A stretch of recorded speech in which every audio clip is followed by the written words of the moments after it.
Get in. She had on a new dress and she curled her hair. She was looking too good not to go somewhere. Said what you wanna do, baby, I don't care.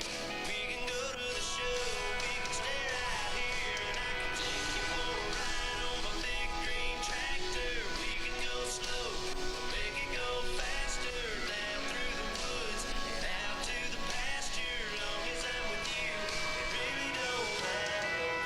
In my lap and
Folks, we're getting close to pull time here, and we want to thank some of our great sponsors here for the 2006 version of the Tobacco Town Showdown truck and tractor pull here.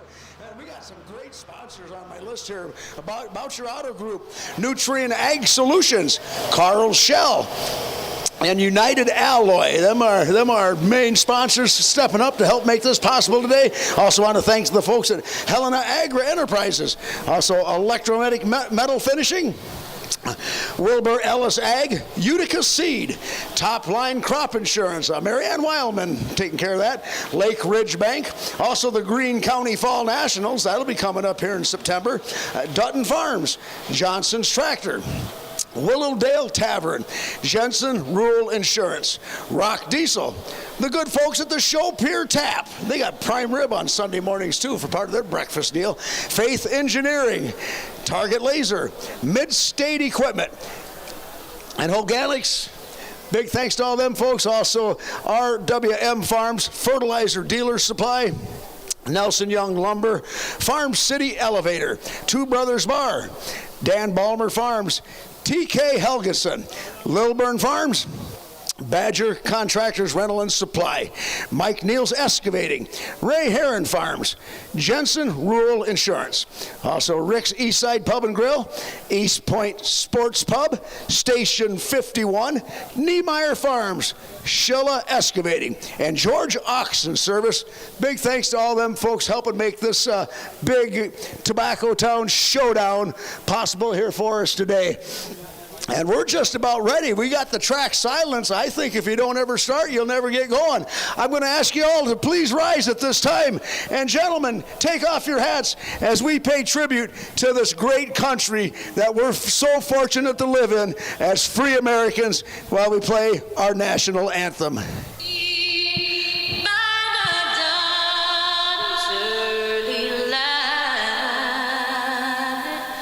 What's so proud?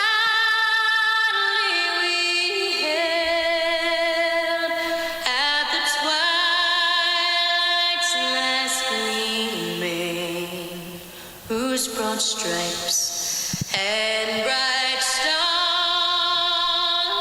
through the perilous fight, o'er the ramparts we watched, were so gallantly streaming.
Leanne Rimes' version of our greatest song in all the land. Well, it's pull time, everybody. You guys ready to go do some pulling here this afternoon? Yeah, let's bring it. Boy, it's temperature's nice, got a little breeze. We got a nice cloud cover. I never thought I'd be happy for a cloud cover, but after cooking for the last 2 or 3 weeks, I welcome it. Although I guess we're going back to 90 tomorrow, so we'll take that.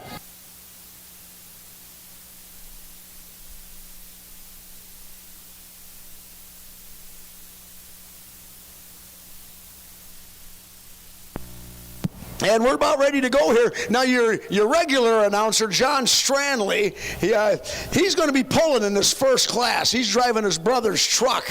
Greg Stranley, he's driving the out-of-hand truck. And so he's going to be pulling in this first class, and then he'll come on up here, and you'll get to hear his familiar voice. But until then, you'll have to put up with me. But we did this last night up in Mazomania, and it worked out really well. John's a very good friend of mine. I've known him for many, many years, and we've been doing this for a long time, too. So it's enjoyable for us also. And we're running the diesel four-wheel drive trucks first today because several of these pullers want to get to another event down in Sandwich, Illinois tonight. And we got guys from Sandwich that are here, and they were with us in Mazomania last night.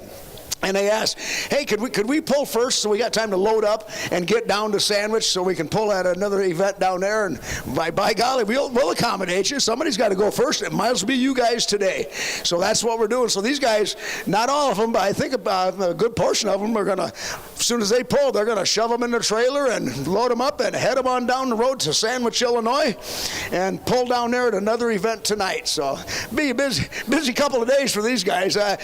Really, in all honesty, if you can keep your truck running for 3 events back to back to back like that, you've had a pretty good weekend. I don't care if you won anything or not, but if you didn't tear anything up, that's a good weekend.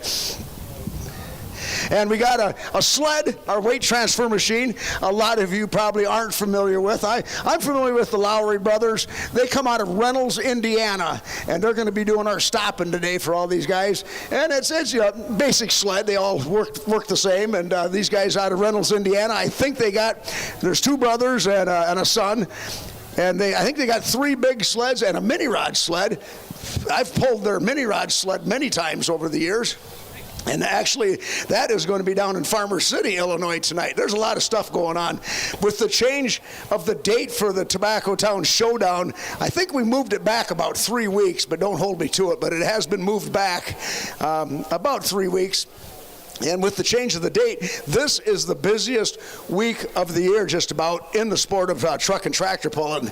And with the change of the date, we got to get a sled. So then you got to find one that's available. And the Lowrys, they had this one available for us out of Indiana, and they come on up and taking care of us here today. And they're a good bunch. They do a lot of sled work throughout the summer.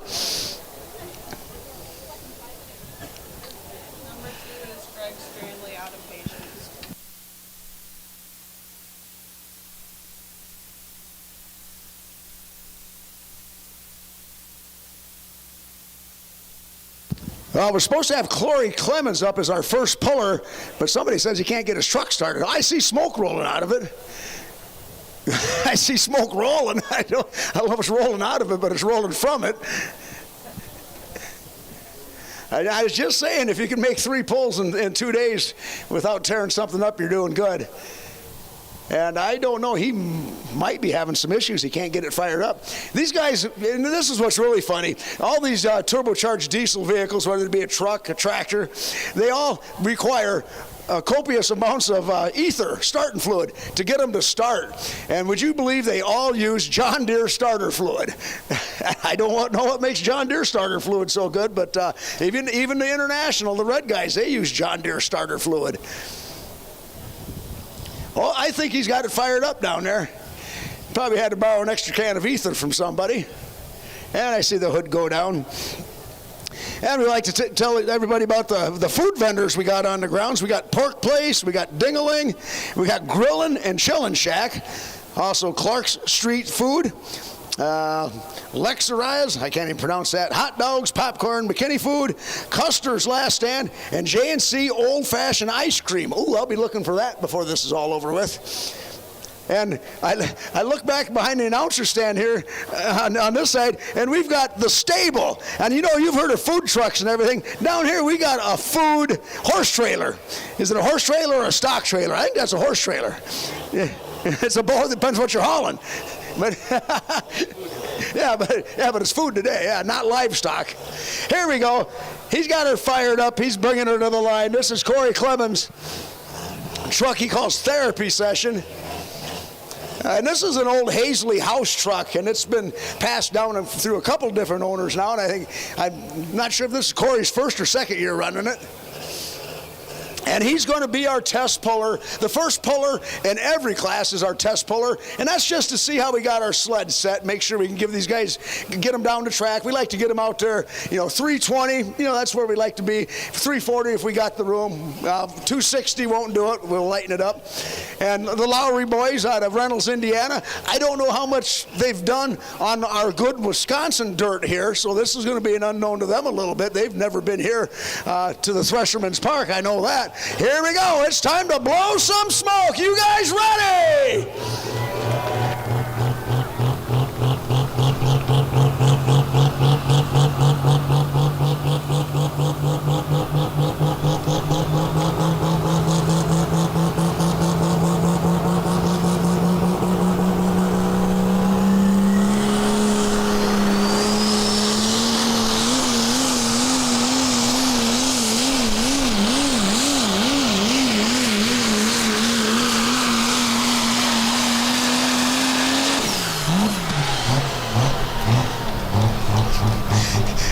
Corey with a good pull to get us started off here. Corey Clemens calls the truck therapy session. And he's the first puller. He's got a chance to keep that or turn it down and come back. I think we're pretty close on our sled setting. He's got to be up there past 300 feet. And he did. He went 301.74, 301.74. So that's a good distance. The sled is set. We're keeping the pull. We're good to go. And I know why Corey kept that pull. He wants to get that thing in the trailer and get ready to head on down to Sandwich because he's from down that way. And he had a good run. I don't think he could do anything different other than maybe try a different spot on the track. You see where he started his pull, he was way over to the right-hand side of the track. And that's the puller's idea. They can do it. They can start their pulls wherever they want between our two white sidelines. And we got an orange traffic cone down there. And that doesn't mean construction, but that means where you want the sled to back up to. And our sled operator, he's one of the Lowry boys. I can't remember his first name, but he's Ray and Roy's son. And he runs this sled all summer long. This is his sled that he runs. And anyway, he'll back that sled up to that traffic cone. And then wherever you put it, that's where he'll back up to. If you don't move it, he'll back up right to where it was at the last time. Now coming out onto the track is a brand new truck for 2026. This is Greg Stranley. Greg Stranley with his brand new truck called Out of Patience. And it's a Ford-bodied machine, got a Cummins in it.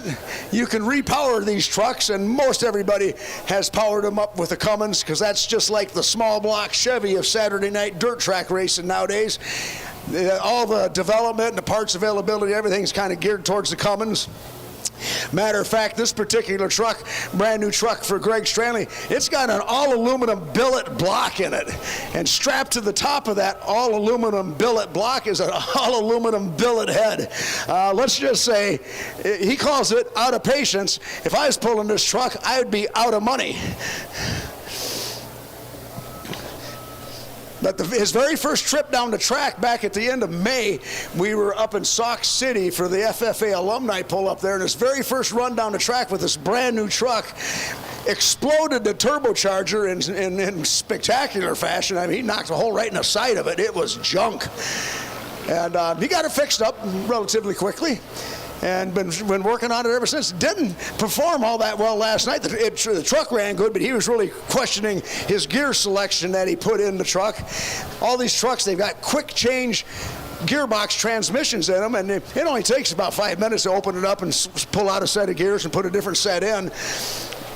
And he was questioning his gear selection last night because he didn't finish all that great. So I'm sure he's probably looked at that a little closer today. All right, Greg Stranley getting ready to roll. He comes from Stoughton. He's a pretty local guy here. Beautiful truck.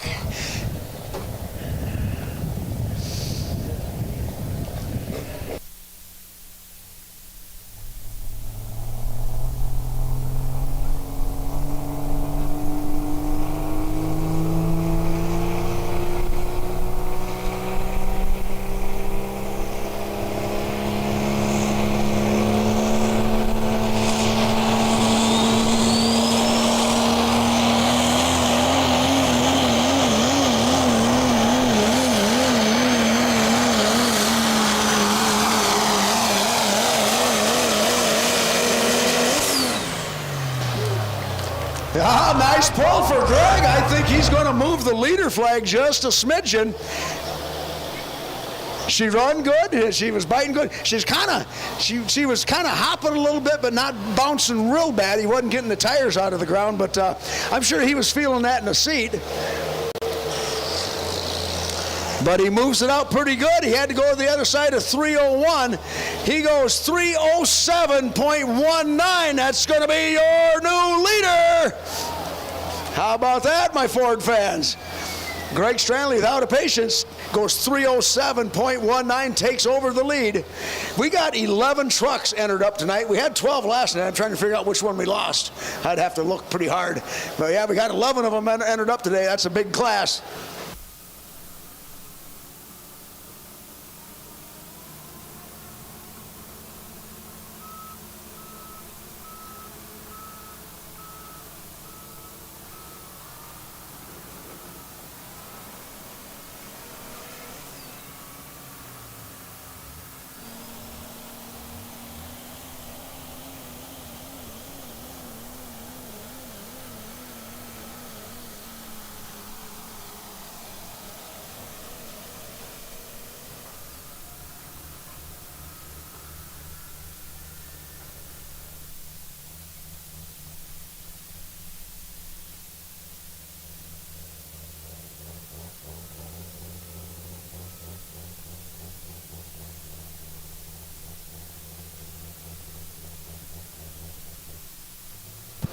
Okay, this here's going to be Joe Wiltsey from Maple Park, Illinois. 3/4 ton Ford he calls relentless. And he was relentless in his pursuit of power out of a Power Stroke engine. He was one of the last holdouts that still ran a Power Stroke, and he had one that ran pretty good, but the horsepower levels that these guys are running at nowadays, it was just the reliability became a real issue with it. And after he scrapped the Power Stroke out one last time, he'd already made up his mind it was going to get a transplant, and it did. It's got a Cummins in her now.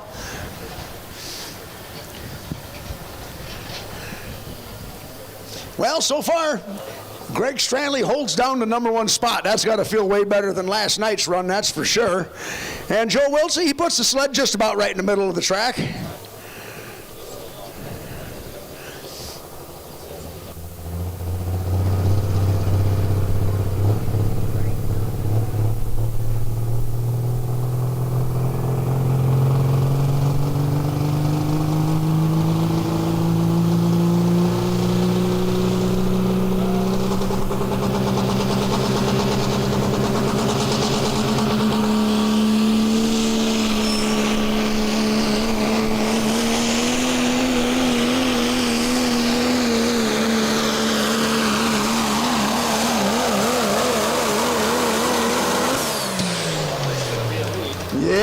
That's a good run for Joe Wiltsey, the relentless Ford.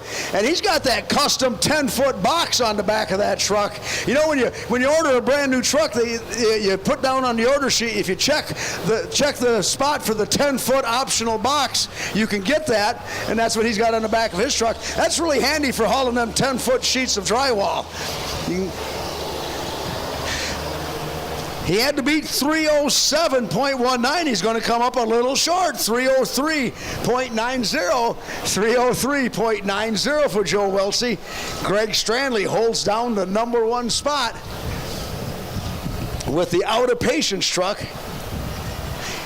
Joe had a good run. He didn't get to hopping until right towards the end when the sled was getting on him and putting a load on him. That's something that I watch as much as anything is the weight transfer machine, the sled, and the box is topping out at 250 feet. And when I say the box, that's what transfers the weight. It starts out at the beginning of the pull. The box that's got weights in it is sitting under the doghouse underneath the cab there, and it's back over the big duals, so it's not really offering any resistance. The sled starts out just a basically heavy load of hay, and they start rolling down the track, and that box starts rolling down them rails, and it's driven by the back tires on the sled, and it's the same for everybody in the class. And as they start rolling down the track, that box starts moving down them rails, and that's what makes it harder to pull the further they get. And right now the box is topping out at 250 feet, so you got to dead drag it from there on out the rest of the way. So you really want to have a good head of steam up as you get to that point. Well, here's my buddy, John Stranley, going to drive his brother's Greg's old truck. Greg had this truck for a number of years, ran it quite successfully, then he decided to build another one. And this is the out-of-hand truck. And it dies on John, and John's been pulling it several times for Greg. Having two trucks in the same class, and unless you got a large crew, it is really a task. So Greg, he appreciates his brother John stepping in and helping him out. And then I help John out by grabbing the microphone. So this is all one big happy family here. It works pretty good. And John, he's a mini rod puller by trade, and turning truck puller nowadays. But he drove this truck up at Seymour, Wisconsin back in June for the Mackville Nationals, and he won the class on Saturday night. That was a pretty impressive showing for him. And they refer to this truck as the old beater, and I don't really think it's an old beater. It doesn't have the latest billet block on it, but block doesn't make horsepower, but it sure holds a lot of horsepower. All right, Greg, green flag is out for my good buddy John Stranley, out of hand.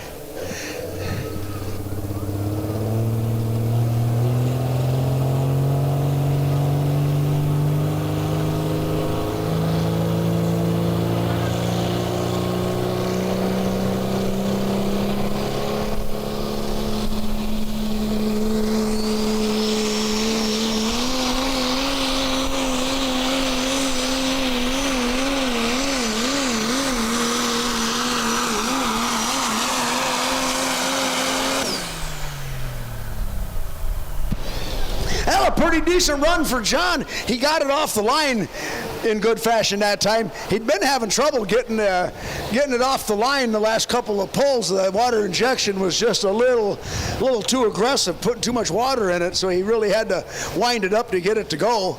And he did the same thing today, I think. I don't think he changed. They might have changed the water a little bit, but he still drove it pretty aggressively getting off the line, but I don't think he's going to crack the top three here. 290.07, 290.07 for John. So the two Stranley trucks, out of patience and out of hand. Got one of them leading and the other one sitting in fourth right now. And like I say, out of patience, out of hand, I'd be out of money. And they'll shove them in the trailer. I don't know if them guys plan on going down to Sandwich tonight or not. Right now, Greg's your leader with the out of patience Ford, 307.19. That's going to bring up our next puller out of Freeport, Illinois. This is going to be Ben Abbey with a truck he calls Indecisive. And Indecisive, that's a good name for a truck because I really can't make up my mind either.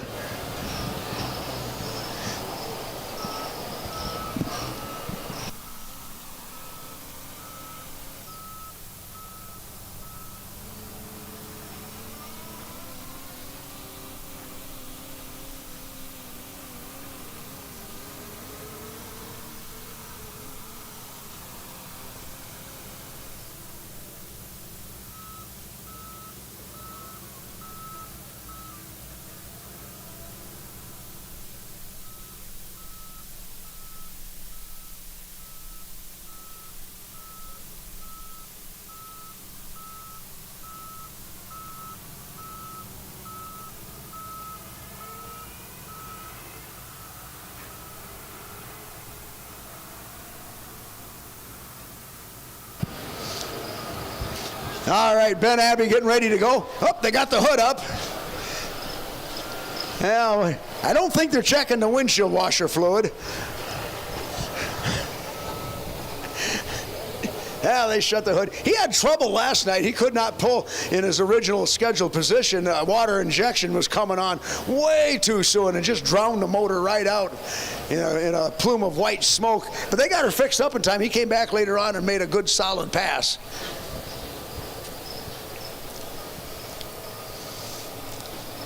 Ben Abby out of Freeport.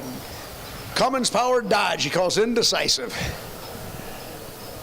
Your leader, Greg Stranley, 307.19 with out of Patience Ford.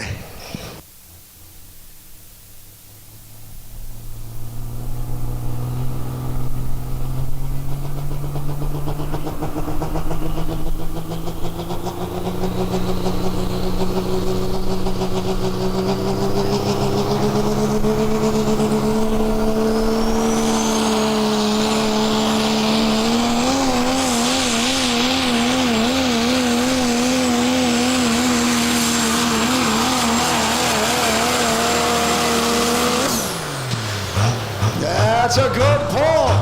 That's a good pull. Did you see how he did that? He rolled her out about 10 feet before he put the throttle all the way down. That's when you seen all the black smoke coming out of the exhaust pipe. But yeah, he rolled her out about 10 feet before he laid the wood to it.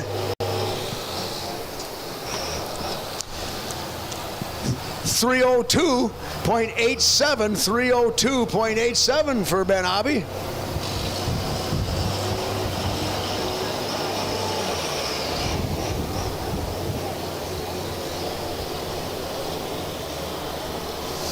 But yeah, he walked it off the line a little bit there before he put the throttle all the way down. You could tell by the smoke, he didn't have much smoke coming out for about 10 feet, and then all of a sudden, there it come, turned the coals on.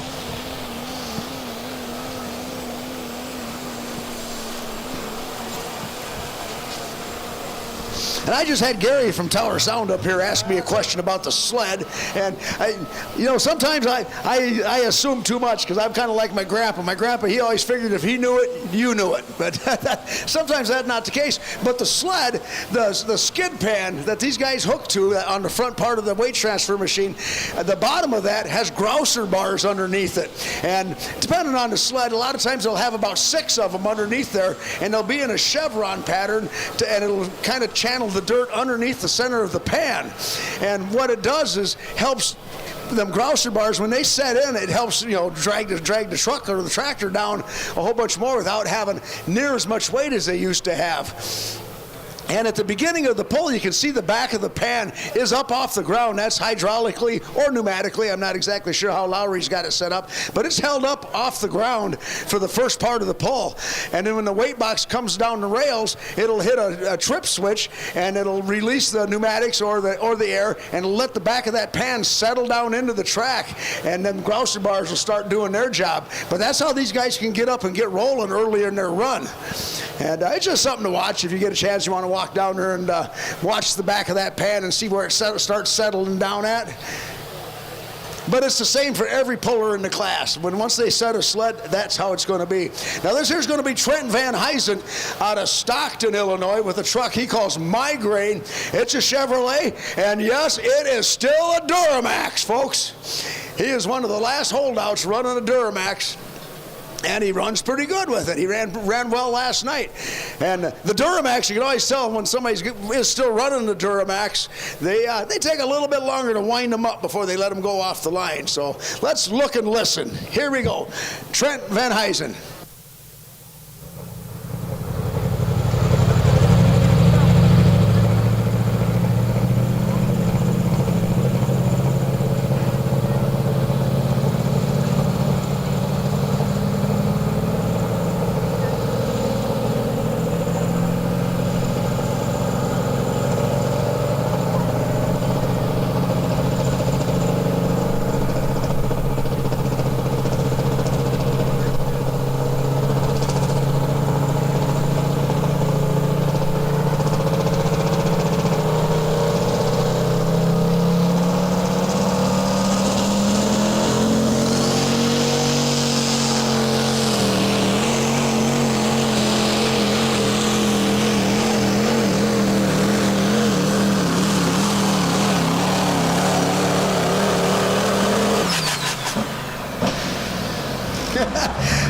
Well, he got her down there pretty good. That's pretty cool watching him spool that thing up. I don't know how many of you guys run a Duramax out there in the stands, but if you wind her up like that before you leave a red light, you'll leave in good fashion.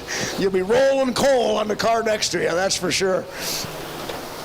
288.70 for Trent Van Huysen.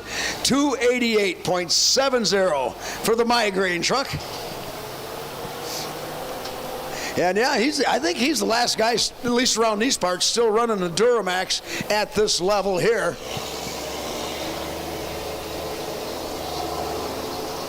Yep, we need a tow off for him. All right, well, oh, he's got her fired up. We'll see if he's going to tow or drive.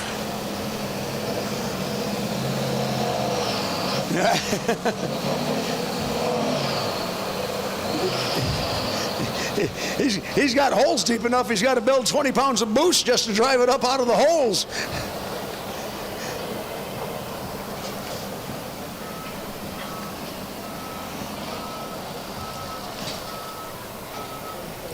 Well, you look down at the starting line, you see where the Lowry weight transfer machine has been positioned this time. Moves over to the left-hand side of the track. We've seen nobody over there thus far. And again, the pullers, it's their choice. They all stand down there and watch it, you know. They watch the starting line, they watch the track, and they're all experts. Just ask them. And they will decide where they want the sled position for their particular pull. And now Jared Ripp out of Dane, he moves the sled way over to the left-hand side. Now Jared Ripp, he was our winner last night in Mazomanie, and it was a very highly competitive class, and he came up and won it with a late hook after a couple of guys laid down some pretty stellar passes that I did not think were going to get surpassed, but he proved me wrong, and he laid down a tremendous pass to win it last night up in Mazomanie.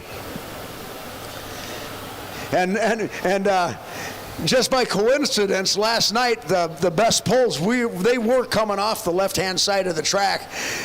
So Jared Ripp, he's going to try that same philosophy here today.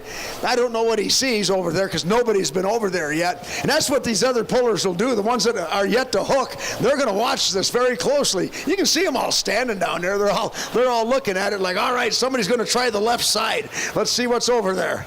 And somebody's got to try it first. It's going to be Jared Ripp here today, coming up fresh off a win last night in Mazomanie. The Farmer's Nightmare.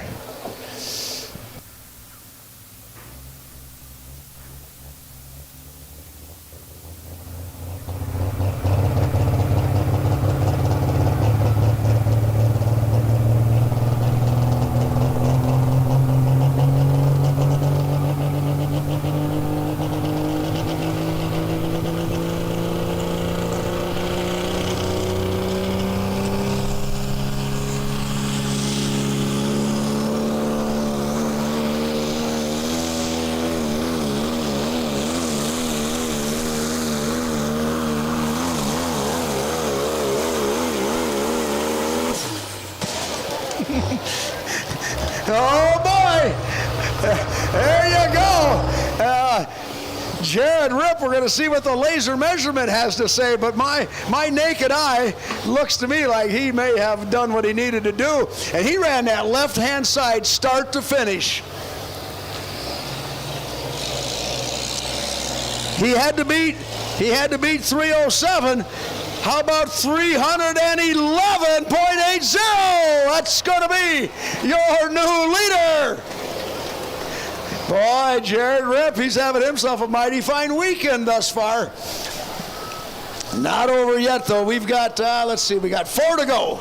And the 4 to go are pretty good ones, too. Matter of fact, second and third place from last night are yet to run.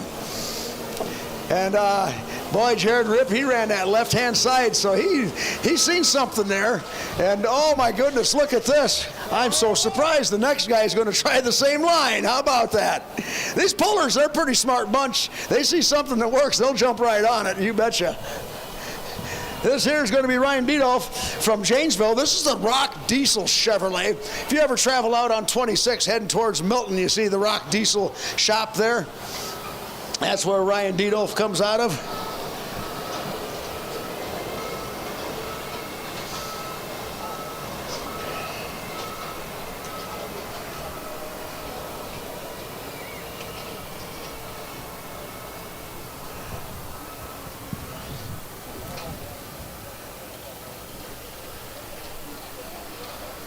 Yeah, that looked like a pretty good spot there for Jared Ripp. And a deal like that, was it the track or the truck? Because, boy, that truck really ran strong last night. But I don't think his selection of spot on the track hurt him at all either. That proved to be quite positive results.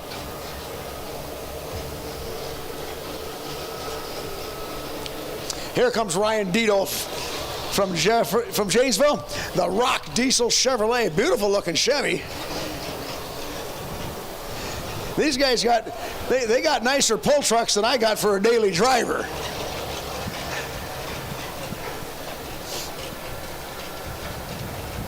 Again, these are pro stock diesel trucks. They got one turbocharger, but it's a 3.6 inlet on the turbocharger, and that's a big wheel. That's a big whistle underneath the hood of these things.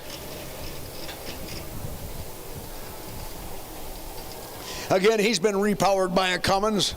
And this truck here actually got a new camshaft, lifters, push rods, some valves. A couple of weeks ago, I guess, well, maybe just last week, he had experienced some engine failure, and those were the culprits. Crank was good, though. Crank rods and pistons, short block was all good.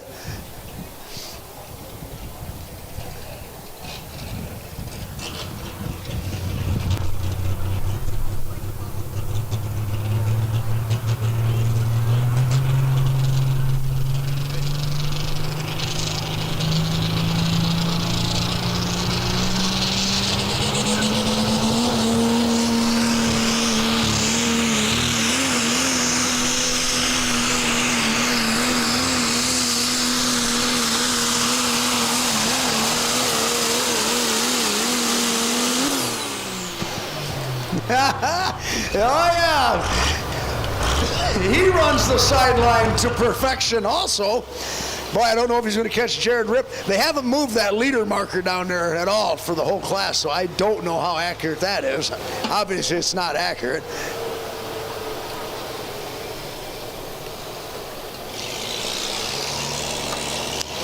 .306.44. 306.44 for Ryan Diedolf. And that's actually going to put him in, let's see. According to my Platteville High School math, that'll put him in third place. What did he do, lose his tailgate? He lost his tailgate off the back of his truck. Good thing he didn't have a load of lumber in there. Imagine pulling out of Menards and have your tailgate fall off your truck.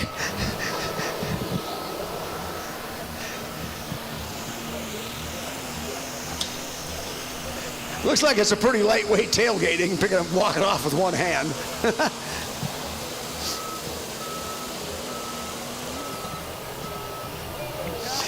Well, you've all heard the expression, you blew the doors off him. Well, this time he blew the tailgate off him.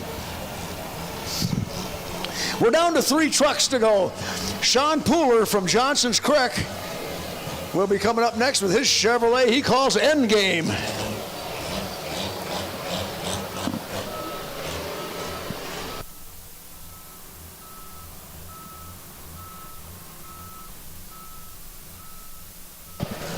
And he's over here on the left-hand side also, although I think he's moved it over about at least 2 feet from the previous hook. And a lot of times the guys will do that just to kind of try to split the ruts of the vehicle that went before him. Now, we groom the track between every pull. Obviously, you can see our track grooming equipment out here doing its job, leveling it and packing it and putting a little spraying a little mist of water on it because we got a stiff breeze today, and if we didn't put a little water on as we went along, it would dry out rather quickly. But the pullers, a lot of times, they like that side of the track, but they'll move the sled over just a couple of feet to try to split the ruts of the vehicle that just pulled in front of them.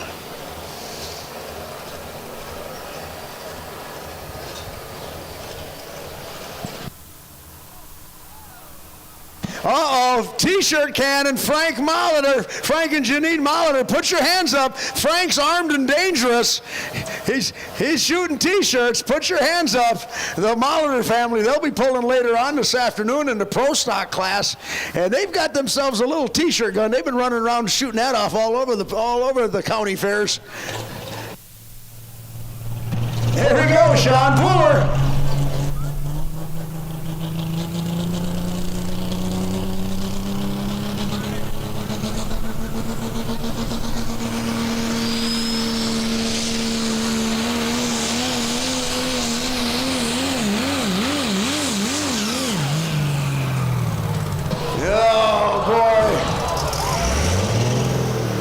Boy, she got to hopping and she got to wallering too, kind of side to side. And he finally pulls the throttle back. He sees there's no future in this run. He sees there's no future in this run, so he goes ahead and pulls the throttle back before he tears it up. And he shuts her down with a big ball of fire. I don't know about you folks, but I can feel the heat from that. Could you feel the heat over there? Yeah, you're downwind from it too. I felt it, yeah. That was a pretty big ball of fire coming out of the exhaust pipe. And we're going to need a tow off for him. We're going to need a tow off. And meanwhile, watch out for Frank and Janine Molitor over there on the other side. They got their T-shirt cannons shooting T-shirts off. And Frank and Janine, they just celebrated their 42nd wedding anniversary here a couple of weeks ago. How about that? And when they got married, Frank wasn't bald. Tip your hat, Frank. We'll see if we can get Frank to tip his hat.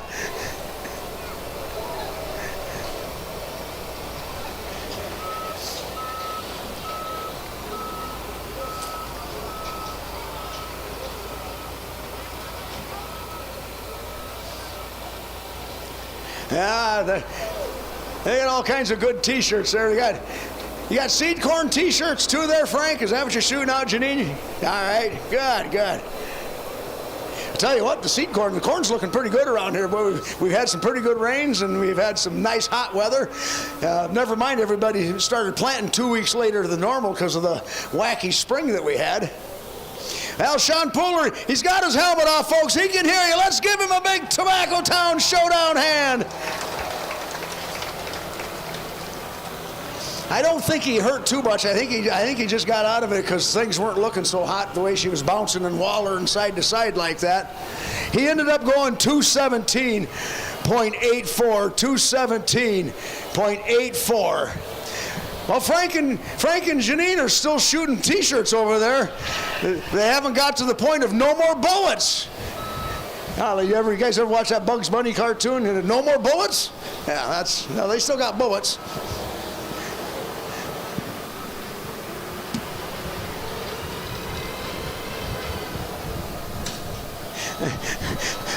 Frank, he's taking aim. I'd be concerned. He's kind of really zeroing in. He ain't just lobbing them up there.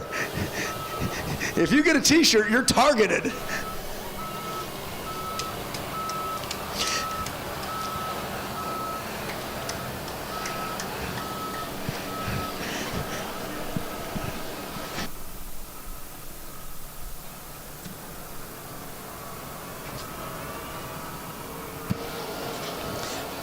Well, we got 2 trucks to go here in our Pro Stock Diesel 4-wheel drive class, and they finished 2nd and 3rd last night, so this thing is far from over.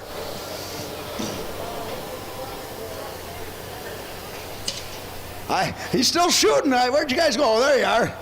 Frank, you're supposed to tip your hat to everybody to show them your nice bald head. After 42 years of marriage, we want to see what 42 years of being married to Janine did to you. Yeah, they're a great couple. They're great folks. They've been pulling for a long time. Gosh, 30 years, Frank, you've been pulling? Got to be close to that. Yeah.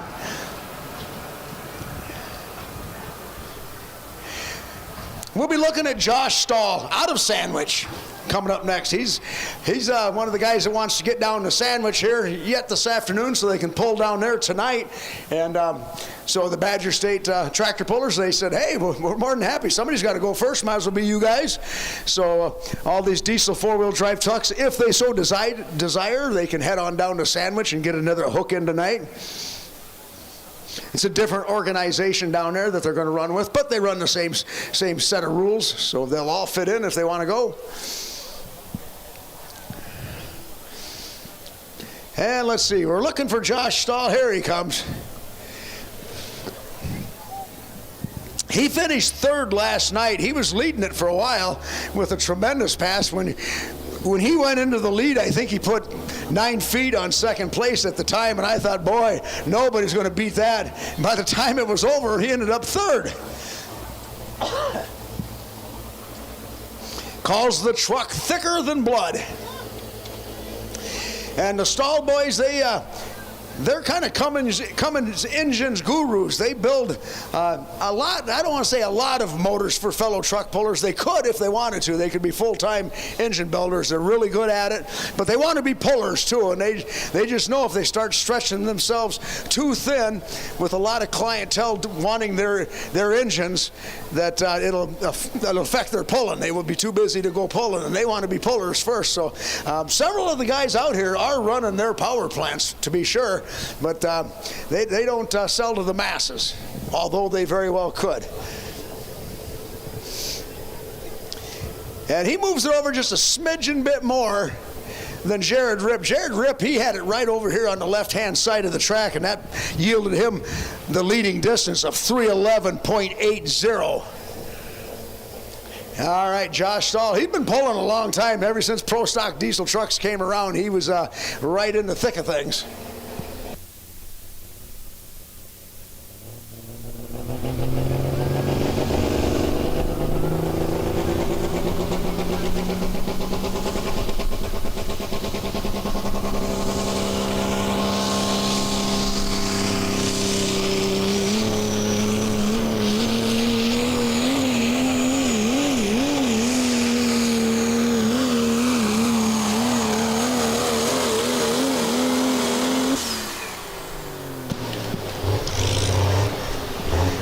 He pulled it long and he pulled it far, but did he pull it far enough? Our laser measuring device will tell us.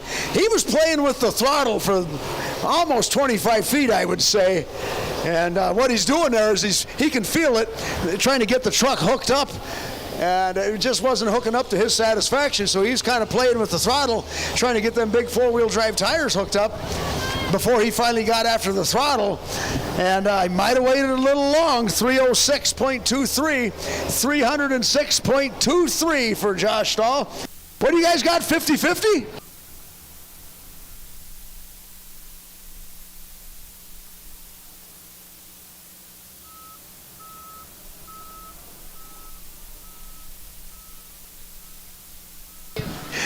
All right, we got a 50-50 going to be going around, and the 50 will go to you. The other 50% will go to the first responders that are working the event here today. So either way, either you win or you still win, because the other 50% will go to the first responders that are working the event here today, and that's a pretty noble cause, absolutely.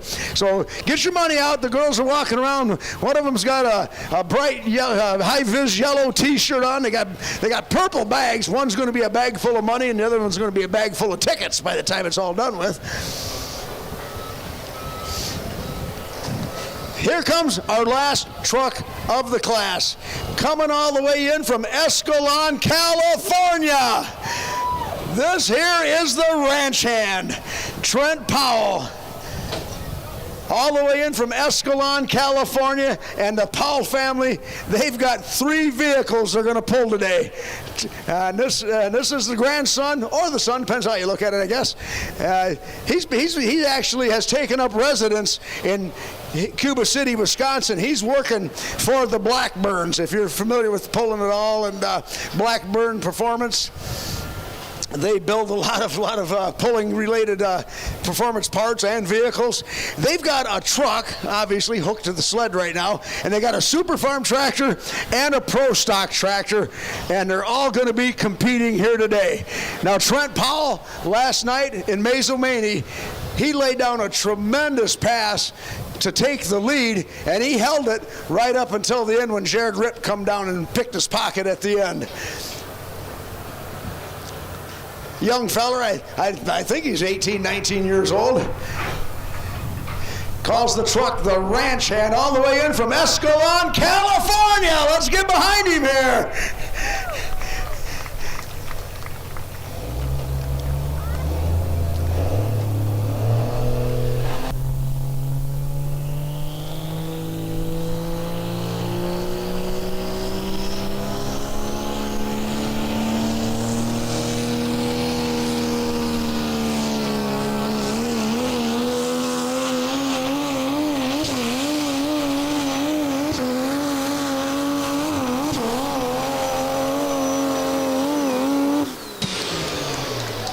Yeah, decent run, but the motor cut out on him a couple of 3 times.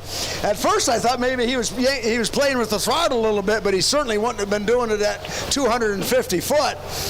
I don't know, maybe the transfer pump cavitating a little bit, not getting the fuel up to the main injection pump. Sure seems something fishy like that.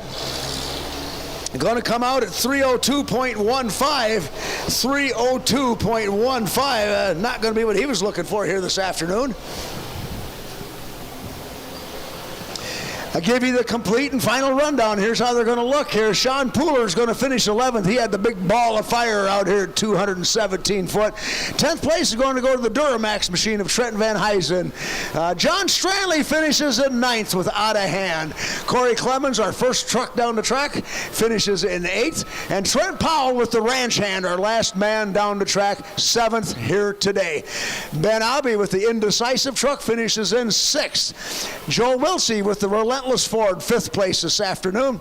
Josh Stahl with Thicker Than Blood rolls home 4th. The top 3 go like this. Ryan Diedolf with the Rock Diesel Machine finishes in 3rd. And boy, Greg Stranley, he makes up for last night's performance with a fine 2nd place finish here this afternoon with the Out of Patience Ford. And your winner, 2 poles in a row last night and today, the Farmer's Nightmare Machine, Jared Ripp. Congratulations, Jared. It's hard enough to win one of these things, much less win 2 in a row. And 2 of them in less than 24 hours. That's a pretty tight window to be winning a couple of poles. Fine class of pro stock diesel 4-wheel drive trucks. There's Greg Stranley with the Out of Patience truck walking by. Greg, nice pull here. I'm over here, up here. Yeah, congratulations, nice pull. A lot better than last night, bud. He's smiling today. Did you change the gear in it? Yeah. He gives me a big thumbs up. He changed the gear ratio in that truck from last night. Because last night I think he finished 10th, and it wasn't even that competitive of a run. He never got any speed up, so he was really second guessing his gear selection. And today, obviously, he made a step in the right direction on his gear choices. Well, we're going to load up the sled for our next class. And what is our next class? 9,500-pound limited pro stocks. So we're going to load the boat. So take a couple minutes here. You see him down there with the telehandler. Got them big 2,000-pound blocks of weight hanging on the end of her. You can stand up and stretch your legs for a minute, and we'll get our sled loaded up, and we'll be ready for more hard-hitting pulling action. Yeah, you see them weights that they're putting in the weight box. Those are 2,000 pounds. They're a steel box. They fill them full of lead when it's molten, obviously. They fill them full of lead, and then after it cools off and solidifies, they put another piece of steel on top, weld it shut, and you got yourself a block of weight, 2,000 pounds. They're dropping one in the weight box right now. Boy, you really don't want to get your fingers in the way on one of them deals, because you will not be able to count to 10.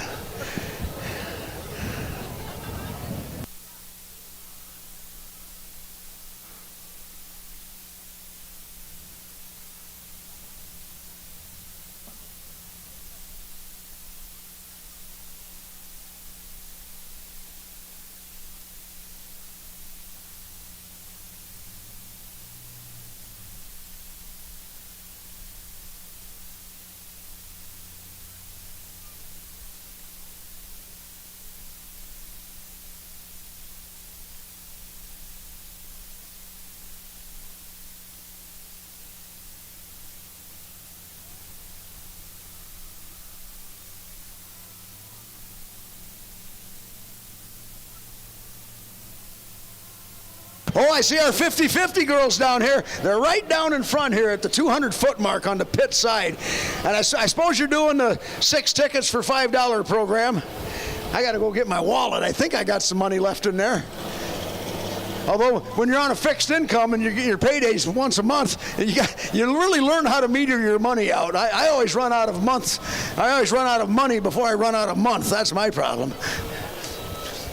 But yeah, get in on the 50-50. I got to get some because that'll be supplemental income. And if they don't 1099 me on it, I won't have to report it. See, that's good. And we won't 1099 you on it. Bill Smith going to be our first puller. He comes out of Darlington, home of the Lafayette County Fair. Tractor he calls high maintenance. Big 60-30 John Deere.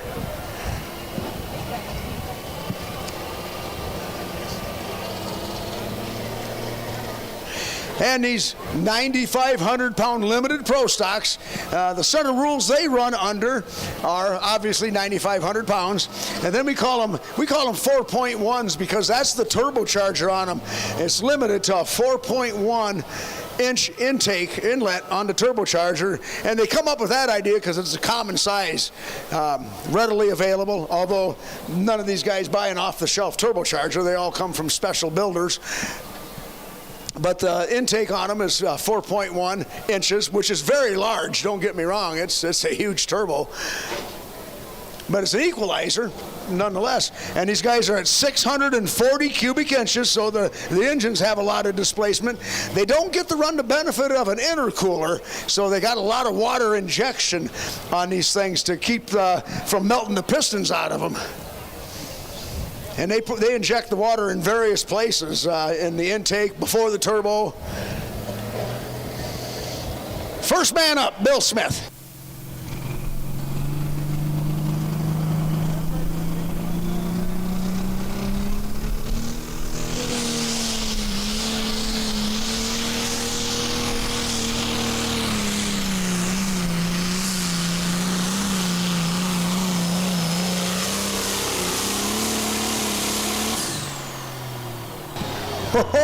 Oh, good run for Bill Smith. Man, I tell you what, the Tobacco Town Showdown track crew, they have built a power track. Pat Hack, he's out there, he's in on that bunch of building the track. And you could tell that track was taking all the power that Bill Smith had to offer. 318.97, 318.97 for Bill Smith. He keeps the pole, the sled is set, we're good to go. Yeah, the test pull options, the pullers always have a choice. They can turn that pull down or keep it. Very rarely anymore do we see them turn the pull down just because they think they can do better. If they ever turn the pull down nowadays, it's because something transpired, whether they got too close to the sideline and had to utilize a whole bunch of brake to keep it in bounds or something like that. But if they just have a good, solid run, they'll generally keep it because these guys will hook these things 30 times in the summer. And all pulling tractors, they've got an expiration date. You just don't know what it is. And you usually try to get a fresh loaf of bread in there before it expires. John Coots from Fort Atkinson, the Diggin' Deer, rolls out to the track. Oh, more 50-50 going. I got to get down to my truck. If my buddy John ever comes up, I'll run down to my truck and get my money.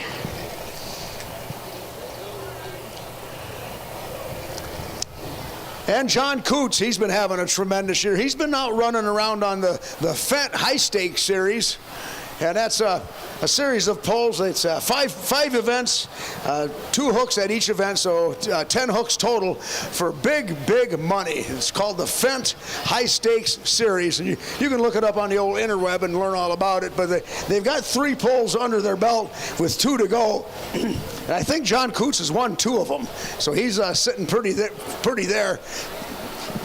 Bad thing is it's kind of limited as his extracurricular pulling because he doesn't want to tear the tractor up.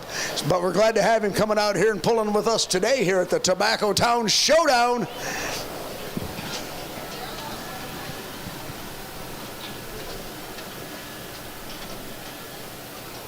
And he moves the sled over just a little bit. John Coots, he's a master farmer too. He's on a leading edge of new farming practices. He's pretty good at it. He's a good tractor puller too. 40-20 John Deere.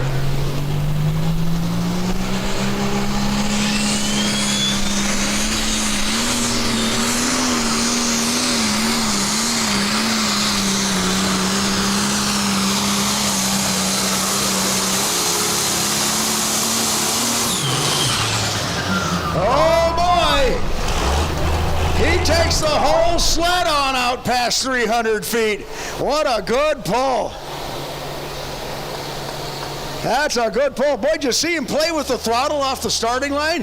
He backpedaled that thing 2, maybe 3 times, I think, trying to get them big 24.5 tires hooked up. But it pays off with a pull of 329.35. That is going to make him your new leader. John Coots with a digging deer. Boy, he just moved Bill Smith down to second by 11 feet. Youch. That's not surprising, though. John has really been running good this summer. And he hasn't been running all the Badger State hooks. Like I say, he's got that Fent High Stakes series going on. And he's been running some Champions Tour events, too, part of the PPL, Pro Pulling League. Him here today, and I bet he's glad to be here today right now, taking over the lead at 329.35. But what I found interesting was his driving style coming off the line. He backpedaled that throttle at least twice. I think there's 3 times on it. I should be looking at our scoreboard. There it is down there. Ryan Zolik, our head IT guy, runs our scoreboard and a lot of other things for us. And he's got our video replays up there. And you can watch the replays. I got to pay more attention to it because you're going to see the smoke disappear 3 times out of the exhaust pipe on that as he was pumping the throttle, trying to get it hooked up.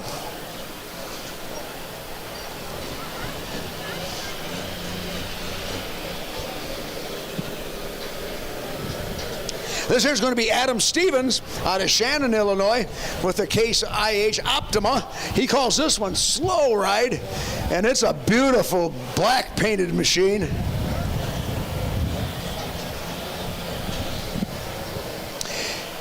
And I was talking about test pull options. Last night, he was the test puller in this class. And for some reason, the tractor took a hard right turn towards the end of his run. And he just got out of it. He said, oh, no, not no good, no good. So he came back last in the class. And the tractor still drifted off to the right. We'll see if he's made any corrections. It wasn't a hard turn to the right when he came back for his final hook, but he started way over on the left, and he was over on the right-hand side of the track by 200 feet. So I don't know, maybe a little extra air in one tire or something. A lot of times what you'll have is something galling up in the rear end that'll drive one tire a little harder than the other. Let's see how this works for him today. I hope he makes a good straight pass.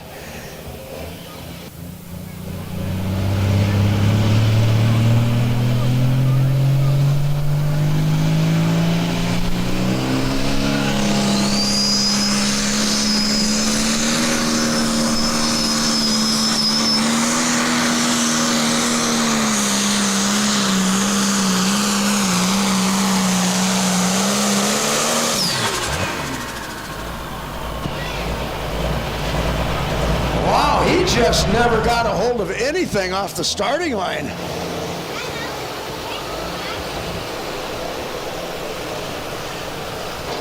The tractor went straight enough, but he never got a hold of any of the track.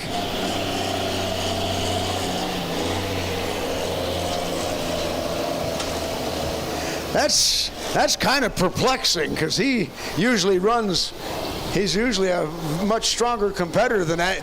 You see the 274.14 up on the board, but he just never got any speed up. He just never hooked up at all.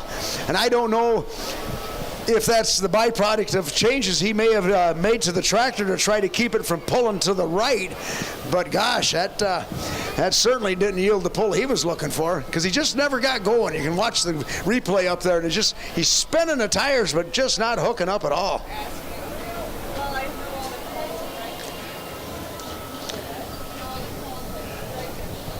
Huh, interesting. Yeah, there he is. He's just spinning, and while he's spinning the tires and going down the track, that weight box is coming down the rails, and it doesn't care how fast or good you're hooked up or not. It's coming down, and yeah, brought him up way short.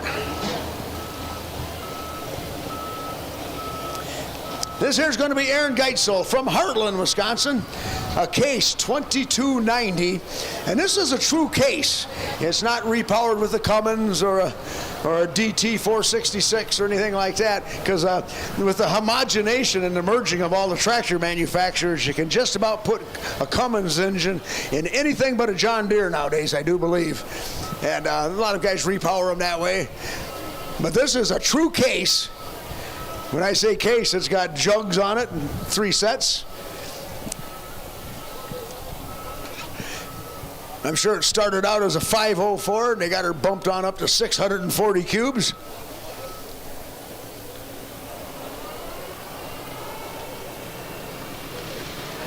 Now he moves the sled more back towards the center now. The guys are starting to poke around on the starting line down there, looking for a more advantageous spot to start their pull.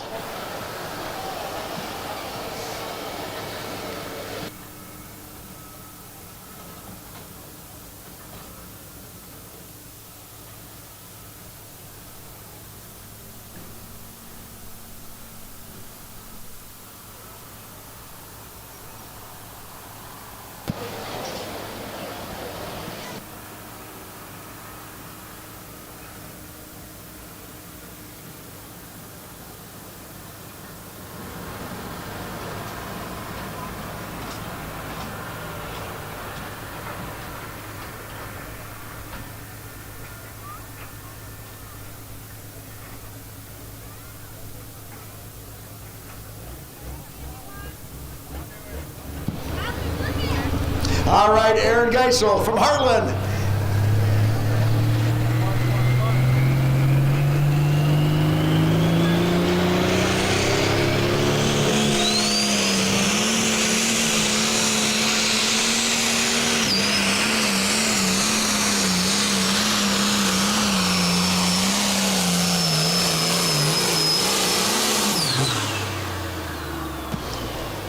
Well, that's a nice pull for Aaron Geisel. He moved the sled over the center of the track, and he found a little bit of traction for his tractor.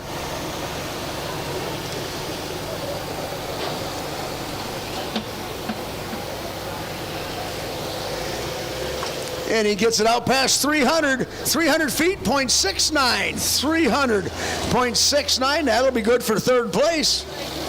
300.69, good for third here. 11 tractors entered up today.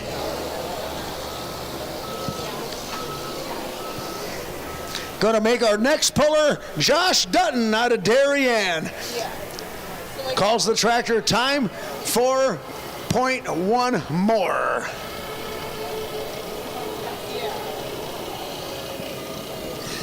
Want to thank some more of our good sponsors, Steve's 51 Repair, Dino's West Side Pub, Jack and Dick's Feed and Grain, and also Jay's Big Rolls. Some more of our great sponsors here for our 2026 Tobacco Town Showdown.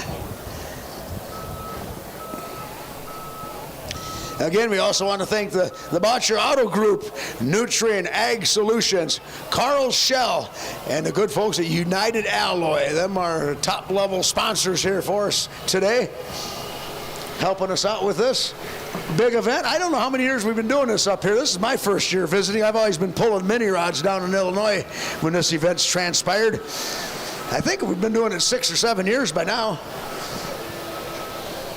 Josh Dutton out of Darien got his 1066 ready to roll. He's been out running around on Champions Tour also with the PPL and doing quite well. Glad to have him here today.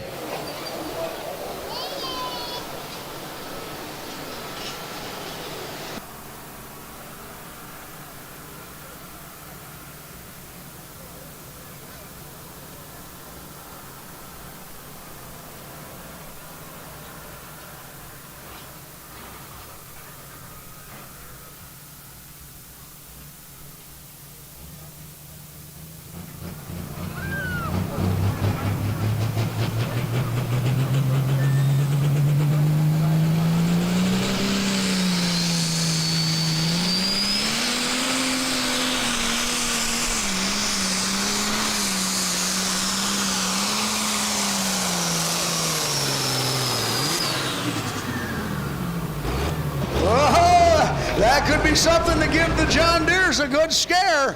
Josh Dutton out of Darien. He hauls the whole sled past the 300-foot mark. When I say the whole sled, I go by the back of it at this point. He kind of clicked it off a little early, it looked to me like, but not until he went 323 feet, .39, good for 0.39. John Kuchar leader at 329.35. Josh Dutton moves it into second place there at 323.39. And I don't know, maybe I wasn't paying attention. It sure seemed to me like he pulled the throttle back while he was still moving pretty good. He probably could have ground out a few more feet. Yeah, we'll watch the replay on the big screen down there. Keep an eye on him. He's coming down. He's got the front end hiked up. He's hooked up good, rolling right along. And yeah, he didn't spin it out. He kind of pulled the throttle back a smidgen early.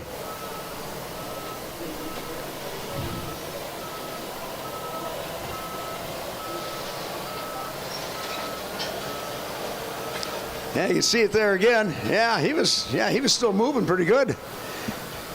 I don't know if he had another 6 feet in him to get around John Coots or not.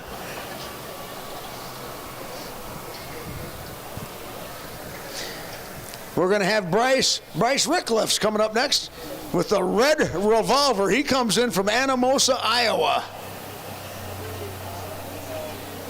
He was with us last night up in Mazomanie. He's spending a couple of days out hitting a couple of tractor pulls. It's always nice when you load up and head out that you can catch a couple of pulls within close proximity to each other and time-wise close proximity to each other.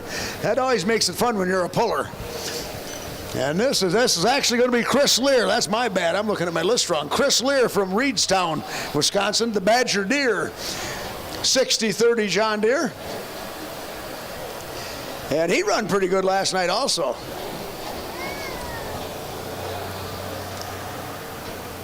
Chris Lear out of Reedstown. They got a couple of these big John Deeres up there. I think the other one's a 5.0 Pro Stock. And this here's their 4.1 tractor. They both used to be Super Farm tractors years ago. Again, evolution and the desire for more power always takes precedent over anything else, it seems like. And he's got the sled, pretty well left to center, that's for sure.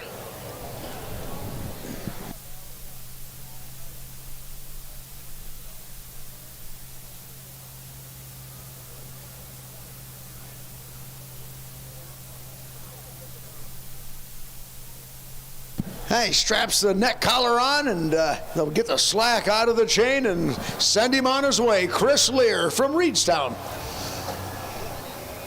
You got to get her up into 320s now to crack the top three, putting there.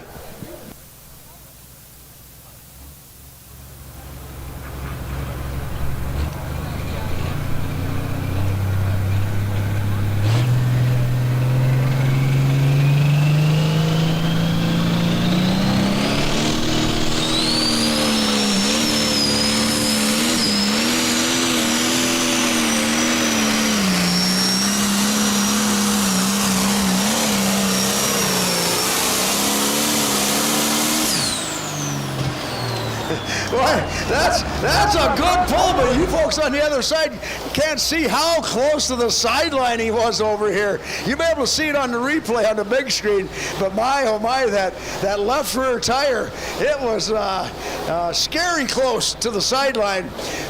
Our head track judge down there, he was right on it. He was looking at it very closely.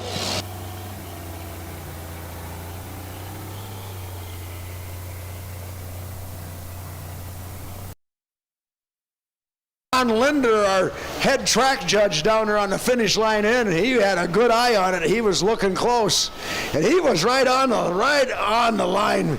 I could see it from here. He didn't go out, but boy, he was close. 323.07. 323.07, third place, but he's just missed second place by 0.3 of a foot.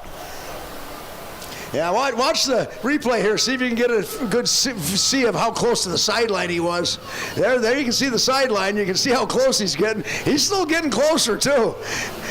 Now he's really close. He may have finally touched the brake, but boy, he didn't want to at that point of the run.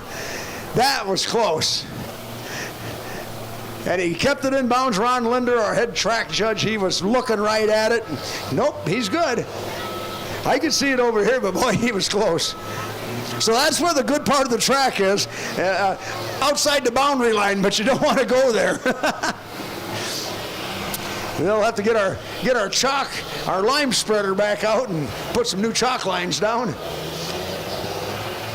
But that was a good run for the Badger Deer. Puts him in 3rd place.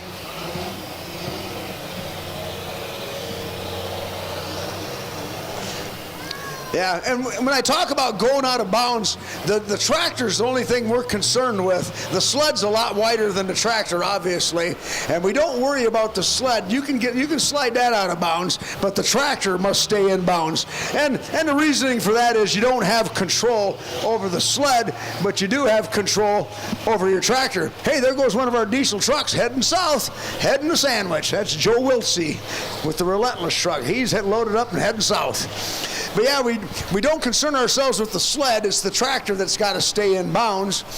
And Chris Lear, he put it right to the limit. That's for sure. This here's going to be Bryce Rickcliff's the Red Revolver out of Anamosa, Iowa. And he won our first pull of the year way back at the end of May when we started the Badger State Tour for 2026. We was up in Sauk City for the FFA alumni poll, and he was the winner. Oh, we got Jim Lilburn down there doing lime duty.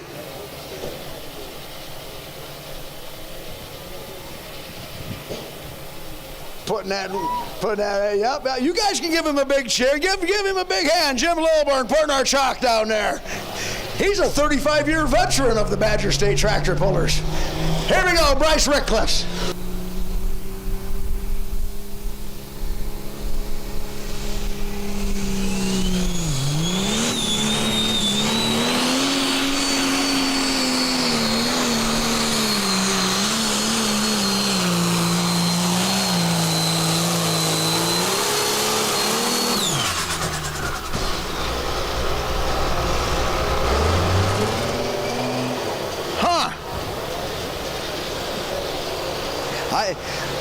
What I see transpiring is you got to get off the line. You really got to get the hole shot.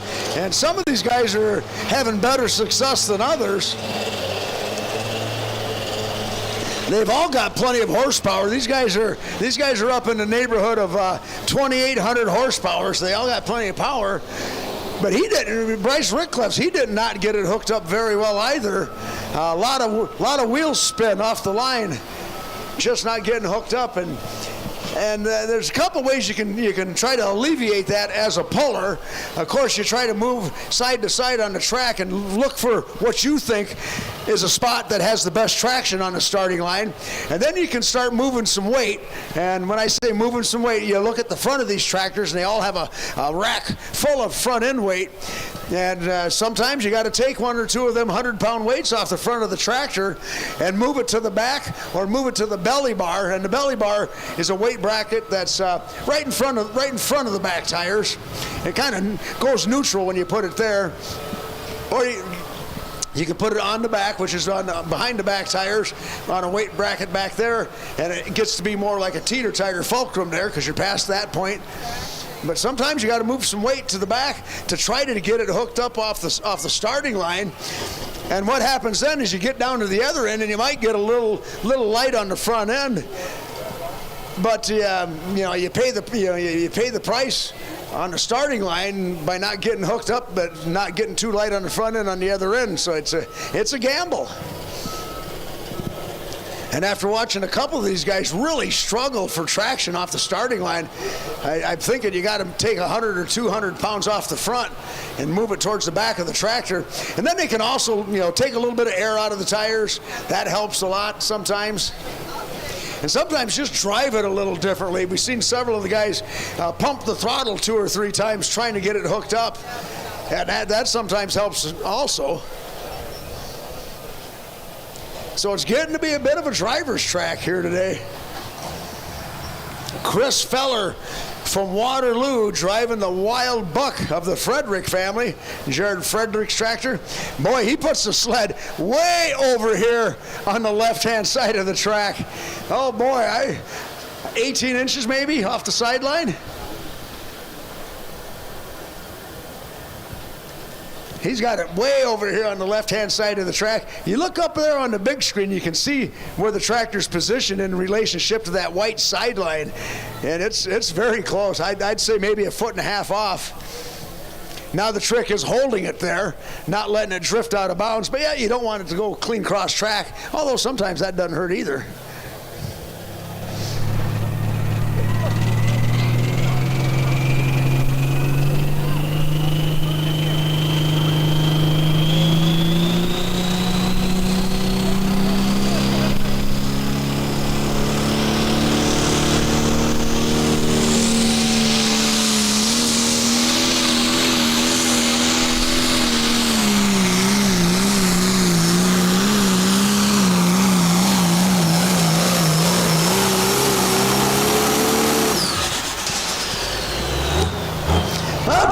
Run. I look at the tractor and he's got a few weights on the back, so he did move a couple of them off the front to the back of the tractor. But he didn't stay on the left-hand side of the track. He kind of let the tractor drift to the middle.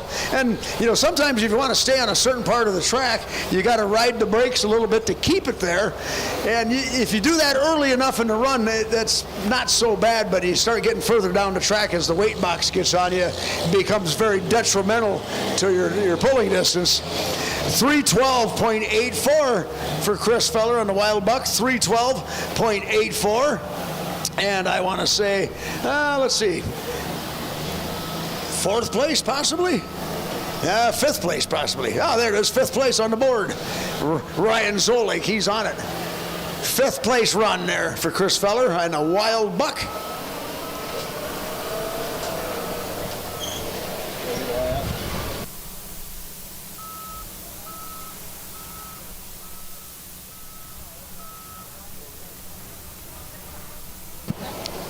We're down to 3 tractors to go. Next one up is going to be John Meyer Jr. from Judah. And this here's the Meyer Performance R&D 1206 Farmall. John Meyer Jr., he's a tough runner in this class. He's also got a couple of high-profile wins to his resume this year out on the Champions Tour.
Here we go, John Meyer Jr., 1206 Farmall.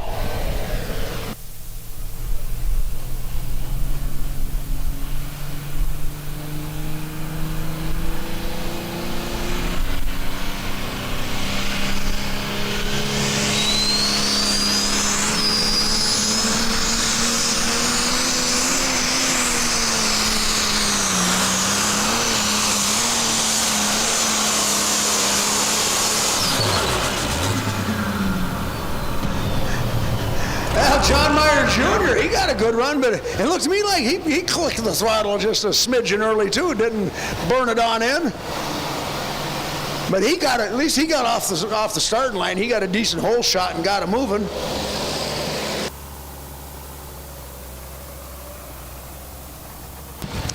309.28, 309.28. You see it up on the big screen. Good for 6th place.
This here's going to be Brent Lenerud from Mauston, 1466. He calls Mother's Nightmare.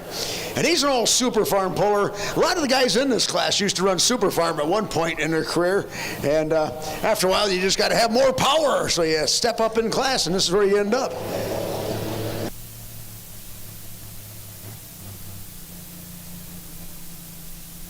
Well, the trick is getting the hole shot, getting the sled moving off the line.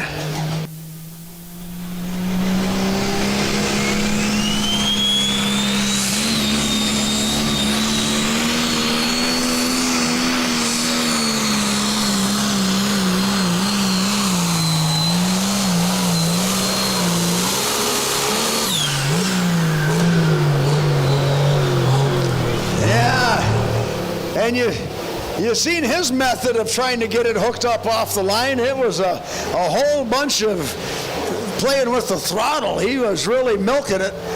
And finally, after about 50 feet, he decided he better go ahead and put it on down or he's not going to get going. It's going to be too late. And it probably was anyway. 289.39. 289.39 for Brent Lenerud. We got one tractor to go.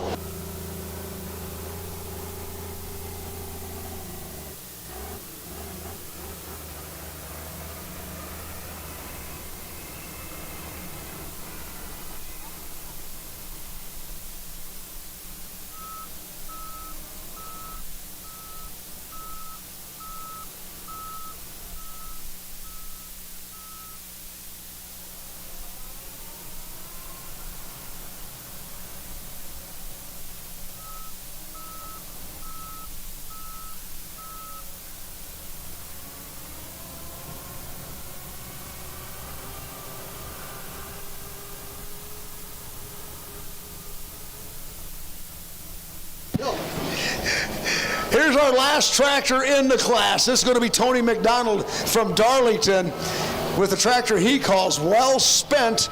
And our leader has been since the second hook of the class, John Hollywood Coots with the Diggin' Deer.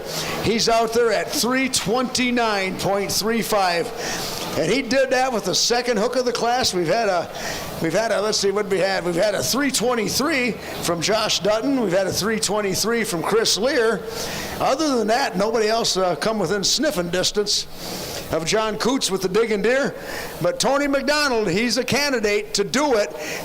He was last night's winner, and when he took home the victory last night, that marked his 6th trip to the winner's circle here in 2026, and that's pretty good. You know, a lot of guys are happy to win one pull a year, but you start stacking up 6 of them in the same season, that is doing pretty tall cotton stuff. So last tractor to go. John Coots, your leader with the John Deere. Case IH fans, here's your chance.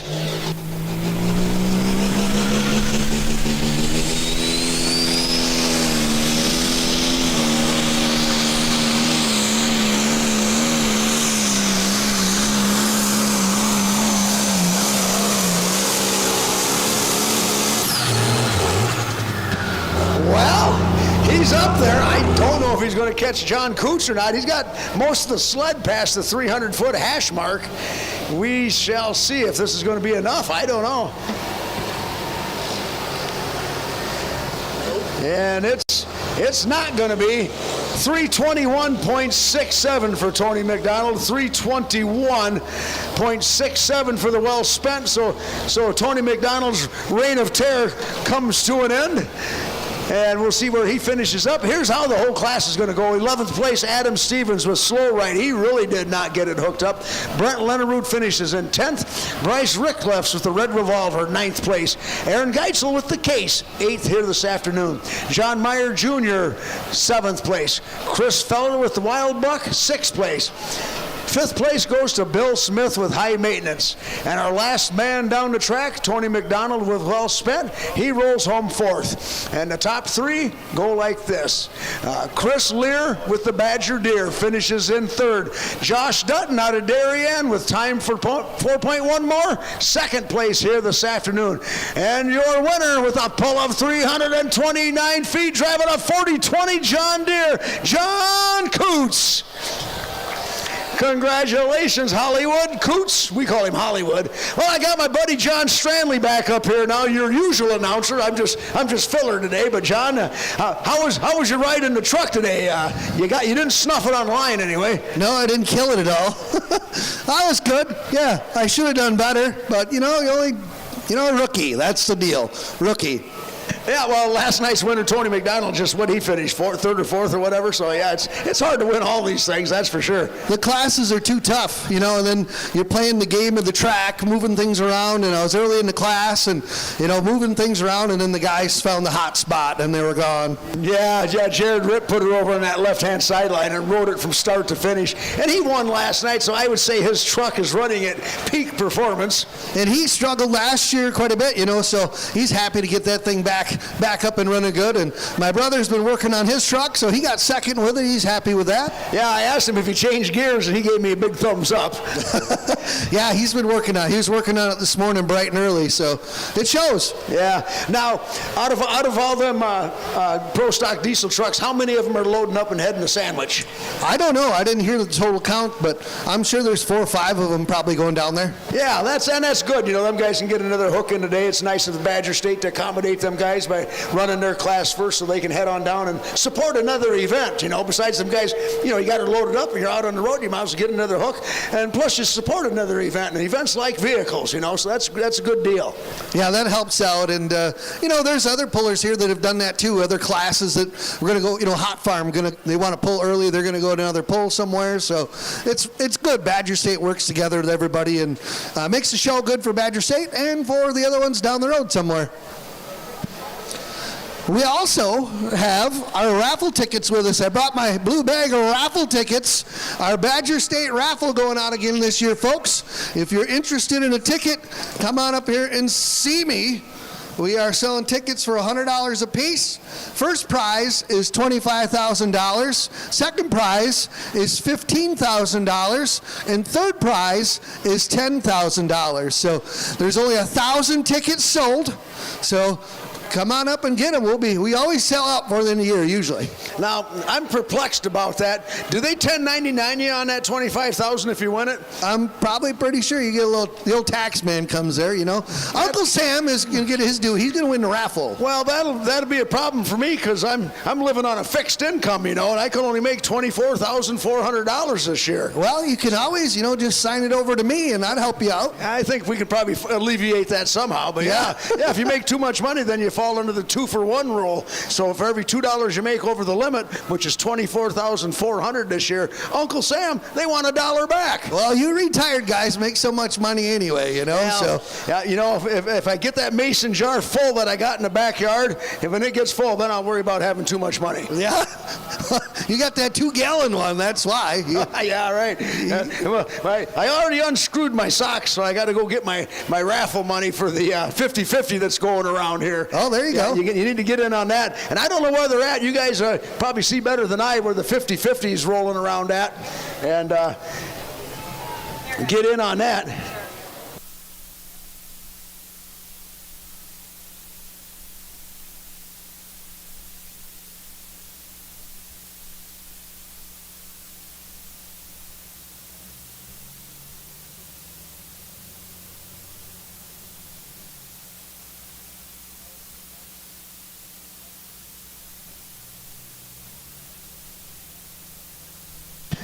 we're ready to go with our next class of the day, Super Farm Tractor, or I should say Hot Farm. Boy, we got 16 of them in here this afternoon for Hot Farm.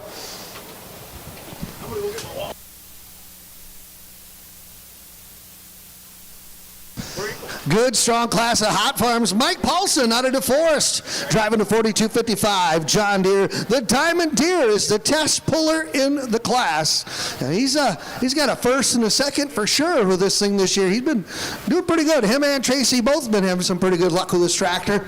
They work hard on it. So he is the test puller. He'll have the option. Let's see what he can do. Melvin Paulson, DeForest.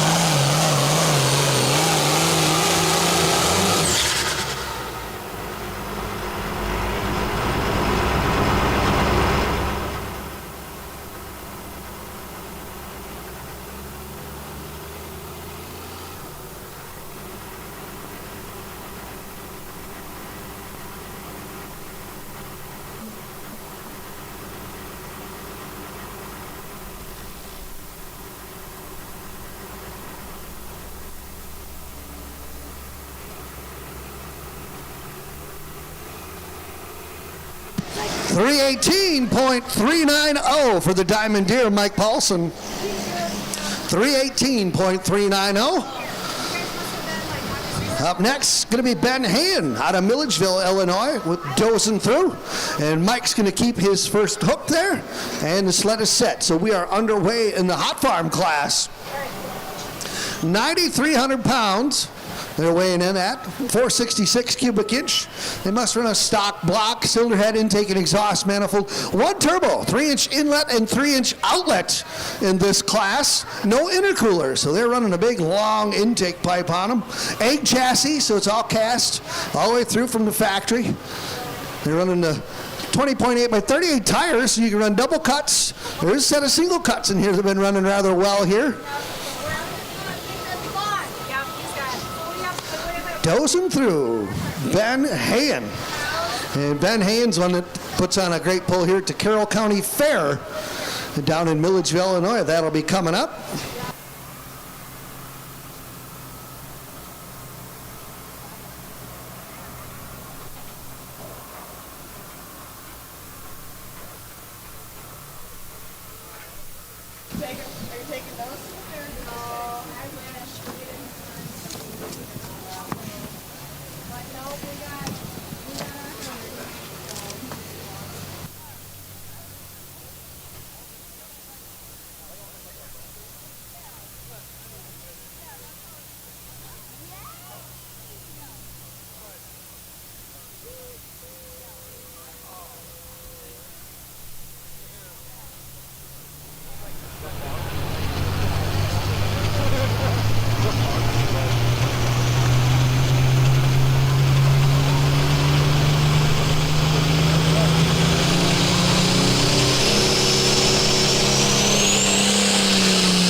Good hook for the dozing through of Ben Hayen.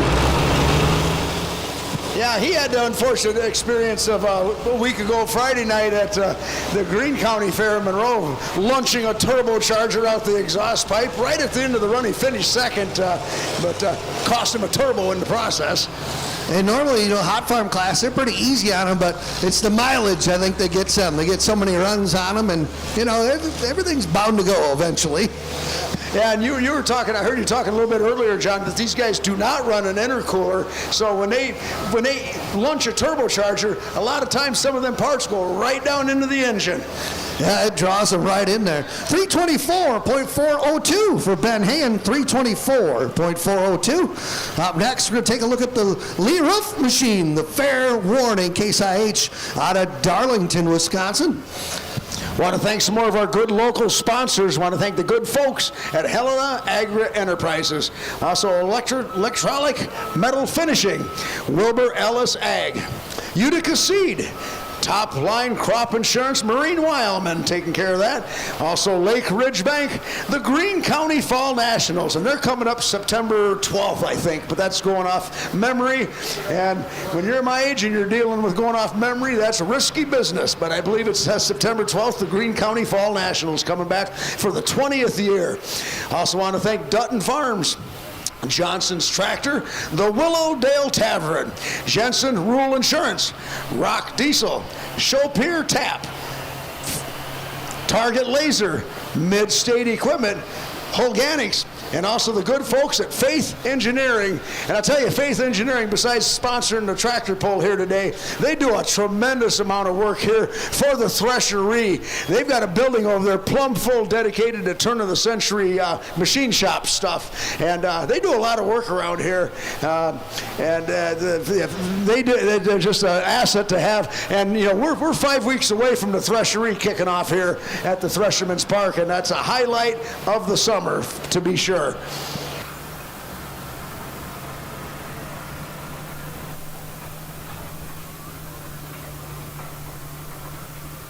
John, you're doing good. You're selling them $25,000 raffle tickets like hotcakes. I just want to get a 50-50 ticket. Hopefully they'll come over and see me. Yeah, you got to sell a winner this year, so I was close last couple of years.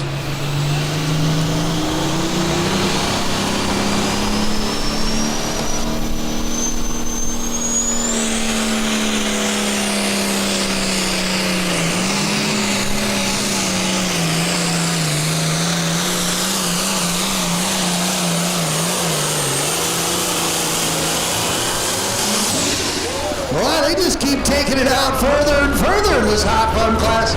And I thought Mike Paulson had a good run.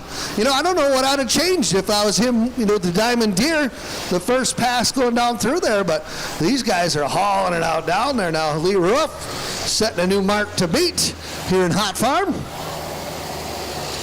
We want to thank Hennessy Implements out of Dodge Hill and Monroe, Kwame Insurance out of Columbus, Nutrien, Lemke Motorsports out of Helenville, Ritchie Implement out of Cobb, Barneveld, Darlington, and Lancaster.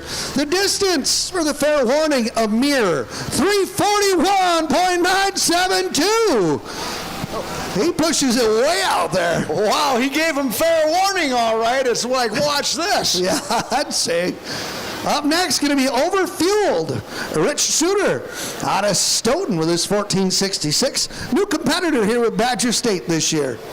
Now, John, nuts and bolts things here. We were talking about the intercooler and how that keeps parts out of your engine from the turbocharger. Tell the folks how the intercooler actually works and what it does for the pulling tractors. So the intercooler charges the turbocharged air. So the compressed air from the intake side goes through the intercooler. It's basically like the air conditioner in your car. You know, you run air through there, you turn the fan on, it blows air through there, and your AC Freon goes through the coil in there, and then it turns that air cold and blows it in your car. Kind of the same thing. Big intercooler. They run a big tank with ice water, about 100 pounds to 150 pounds, depending on how big a cooler tank you got. Or if you're pro stock, you run more ice, of course, more than a super farm. And in that water, cold water gets pumped through there like Freon does, and your turbocharged air goes from 650 degrees, and it comes out the other side about 40 when it gets dumped into the motor. So when they turn the intercooler on and back up to that sled, that air is just like winter air going into that engine. It helps compress the air, compact it, because colder air is more, less dense and humid air, and then it's about 150, 200 horse with the average, over the years of what they're making to the intercooler. Rich Shooter, Stoughton, brand new puller to Badger State this year. These guys got another tractor. They've been brush pulling in that, and put this together, come run Badger State, and welcome them here. Hope they're having fun. They're working on it, getting the bugs worked out of it, and true competitive guys right here.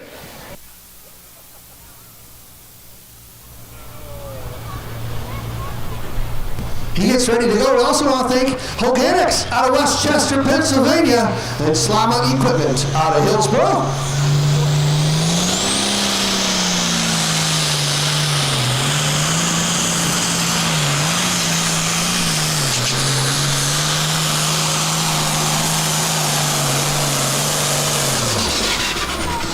Oh, had a good run.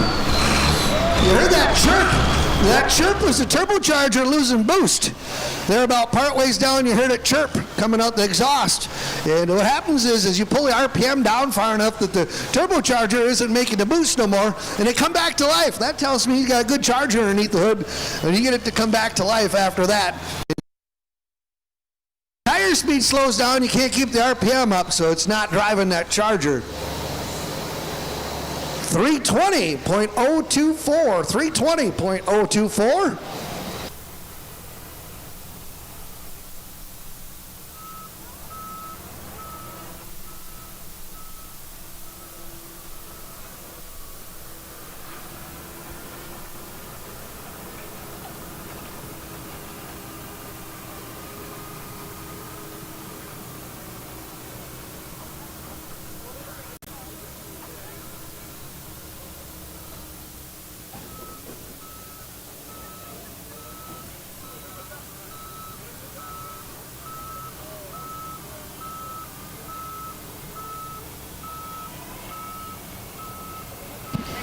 Well, I don't know where the 50-50's at, but you gals, you got to come over and see me. I got my money now. John came up here, so I was able to sneak off and get my money. So I need to get some 50-50 tickets. So you gals, come on up and see me before we draw, that's for sure, so I can get some 50-50 tickets. And we'll kind of get an idea how much money we got in the 50-50.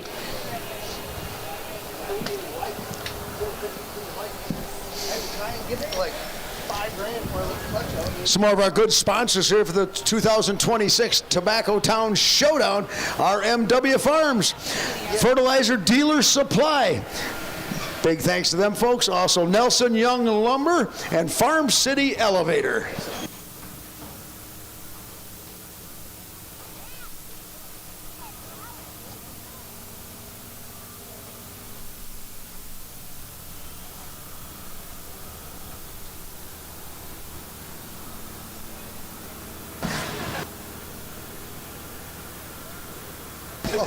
Steve Althouse out of Sublette, Illinois with his John Deere 4450. Yeah, the Althouses, they've been pulling a long time. Sublette, they're from down south a little ways there. And they've got a farm stock tractor. I seen them pull at the Stevenson County Fair this last Tuesday in the afternoon. But they've been pulling a lot of different stuff over the years.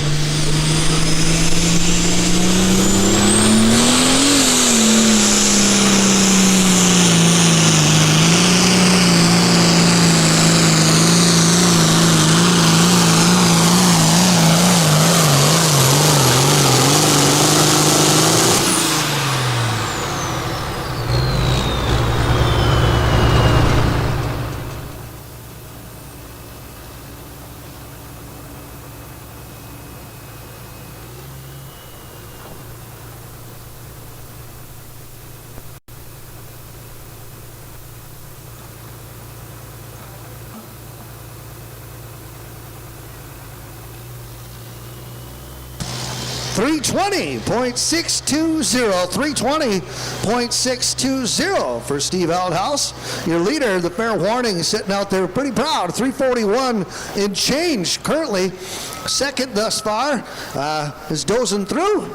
And then Steve Althouse here just slid himself into the third spot thus far in the class. Next tractor up, going to be the Blue Viper. The Ford 8630 out of Waterford, Sean Struder.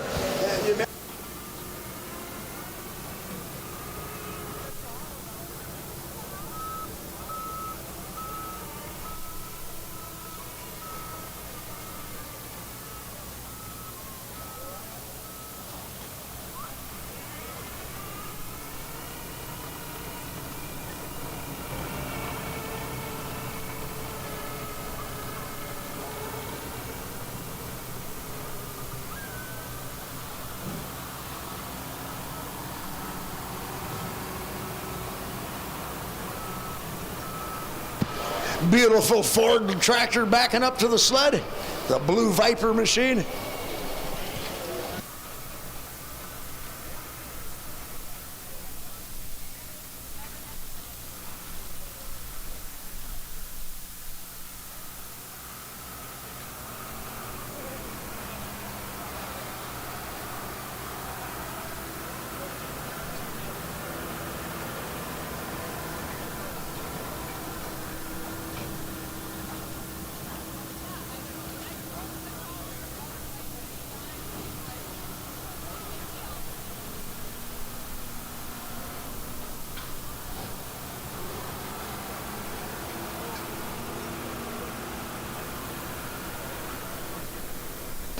Sean Struder getting ready to go to work. And Lowry Sled. Thank Beyond Limestone. Carl Shell of Newville. Nutrien.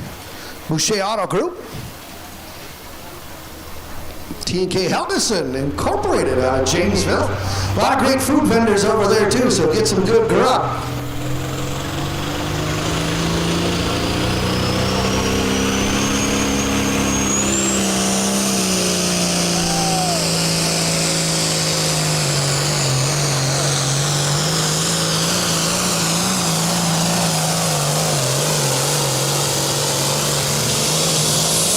Sean Struder, welcome to the pack. Did you see that? He sent Jim Lilbert, our head track judge, he sent him running backwards. And if you're a puller and you see the flagman running backwards at the end of your run, you know you done good. That's a good pass. He's been waiting for. They've been working hard on this thing to get it running good. They got points championship last year at the Pro Farm. They know how to get these things to go, and today is their day. 347.77 ho! New leader with the Blue Viper. Boy, he's 6 feet. He just put on the fair warning. 6 foot. And the fair warning had, 11 feet on second place. So that was, boy. Yeah, the old song. Yeah, we're moving on up. He was hooked up like a tow truck. Yeah, he was. Well, what a great event here. A lot of great food vendors over there. And I'll tell you what, Wheeler's pork chops over there are the best you'll ever get. So you got to go over to the old Wheeler stand there and get a pork chop. I had one earlier. Man, oh man, those are the best. Yeah. If you brought your honey with you today, yeah, you can get her a pork chop sandwich and tell her you took her out for some fine dining here tonight. Yeah, you're always thinking you are. That's what I like about you. It's like dinner and a show. Dinner and a show. Yeah. Dinner and a show. Yeah. This is a high class place right here. Well, yeah. Yeah, a lot of great people. Nothing wrong with that. David Baker, Pole, Illinois, with his 1066. Another victim to carnage there last week as well. A 2-for-1 deal there Friday night. Yeah, Friday night at the Greene County Fair over in Monroe a week ago last night. He was on the line. He was getting her wound up, and I don't think he even got the clutch let out. He was getting it wound up, and all of a sudden, boom, he expired a turbocharger in spectacular fashion. I was talking to him last night up in Mazomanie, and asked him if the turbo parts got into the motor, and he goes, oh yeah. He reaches into his pocket and pulls out a couple, 3-4 pieces of smashed up aluminum, and I said, where'd you find that? I think he said on number 5 cylinder, and I said, did it beat the piston up? He goes, yeah, I smoothed it out a little bit.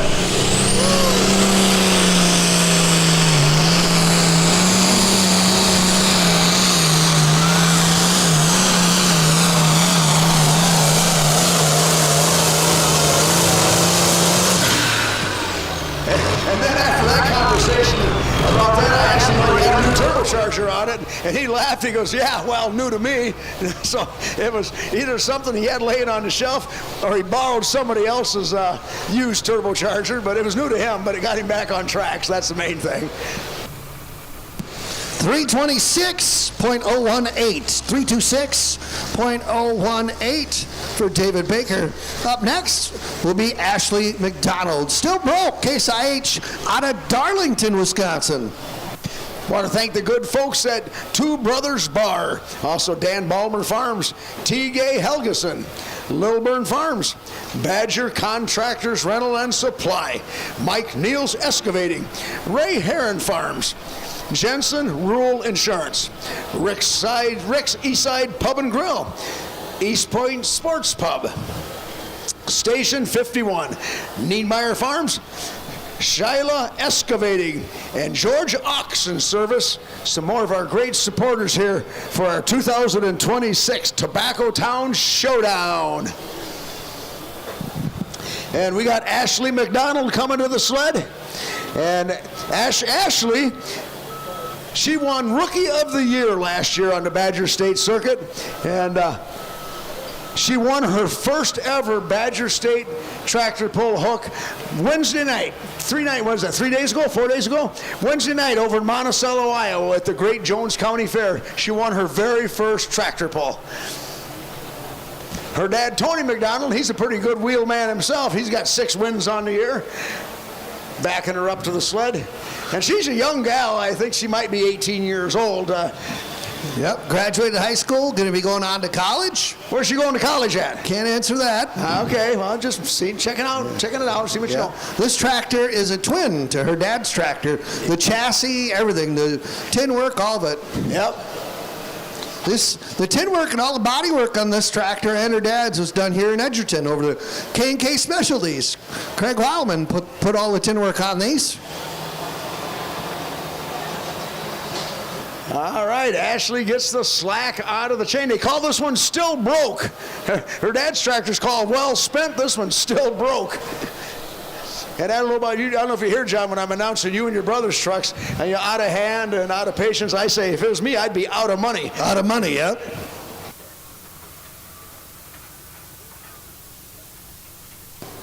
Oh, you just got a raise. You sold out, so now you're making all the money in the pulling world now.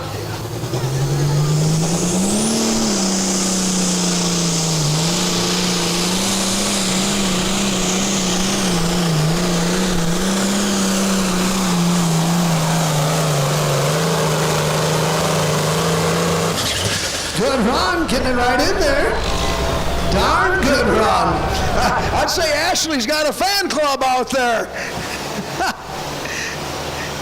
Yeah, she's a good tractor puller. Her dad's been pulling tractors for a long, long time, so she learned it through the lineage of the family, watching her dad pull for many, many years.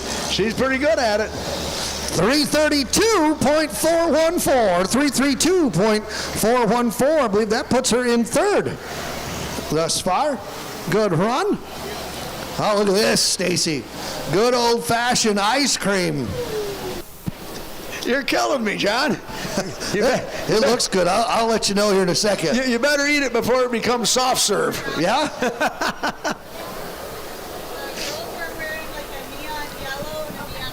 Well, we're halfway through the class here of 16. There's a shade over halfway. We also have old-fashioned. Mike Loofborough from Milton with Just Fueling Around will be our next competitor rolling out to the Tobacco Town Showdown track.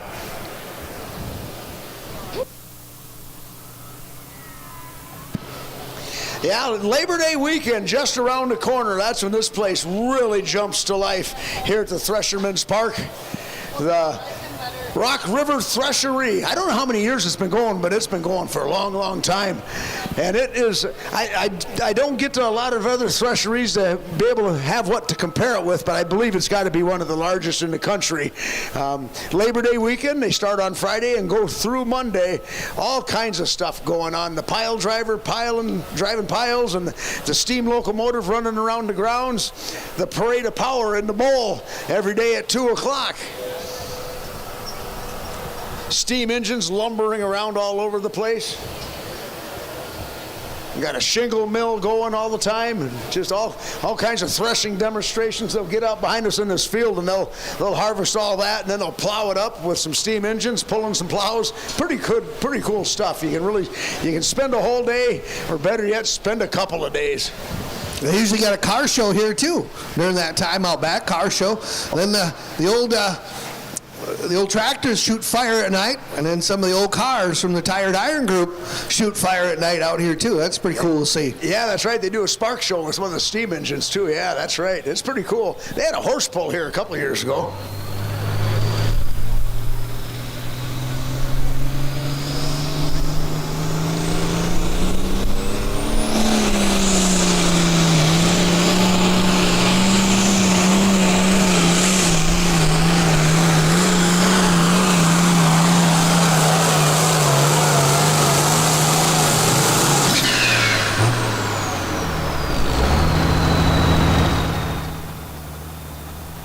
Just fueling around, Mike Loofborough out of Milton.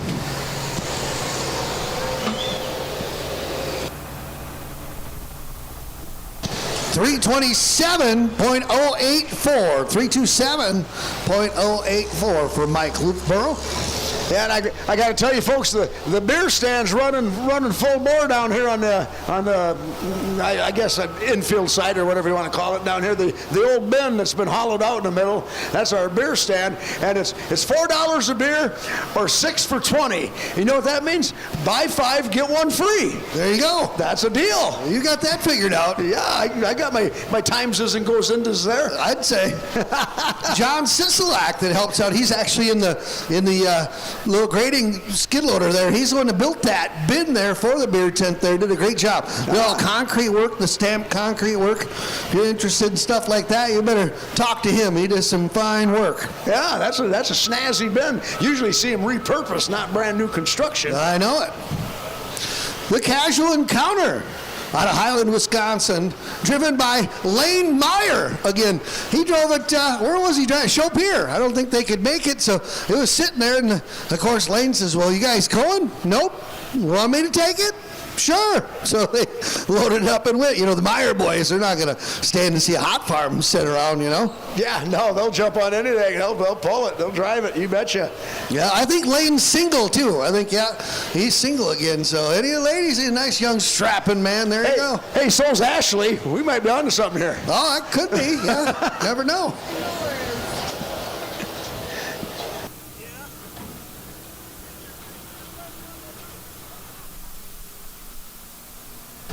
Oh, maybe I got it wrong. Maybe Cole's the single one. I'll get the scoop here again. I don't remember. Whoops. One of them is taking a timeout anyway. Oh, boy. They call this tractor Casual Encounter, and I equate that to money because you just have a casual encounter with your money when you're tractor pulling. You kind of see it and send it on its way.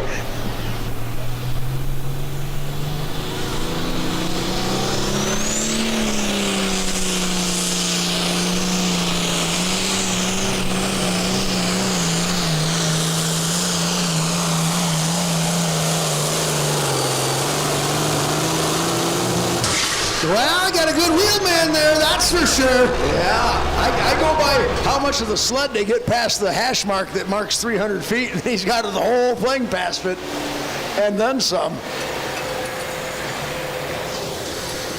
331.124. 331.124 for Lane Meyer. Again, we want to thank the good folks at the Boucher Auto Group, one of our great sponsors here for the 2026 Tobacco Town Showdown, as is Nutrin Ag Solutions, Carl Shell, and United Alloy. A big thanks to them folks stepping up and helping us bring you a championship Badger State tractor pulling here to the Edgerton Thresherman's Park. What do you think of the announcer stand up here? They built this here a couple of years ago.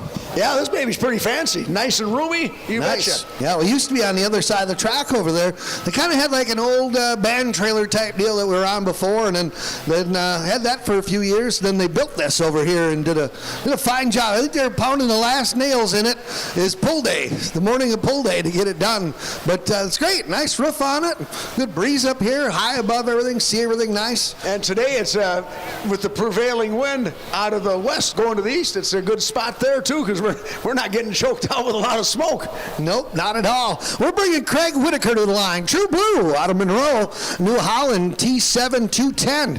And this is a tractor he's completely built. Every nut and bolt on this tractor, top to bottom, front to back, he's put together, and he does a fine job. He's a body man by trade, and this is about the third version of the hot farm that he's put together. He used to run an international years ago, sold that.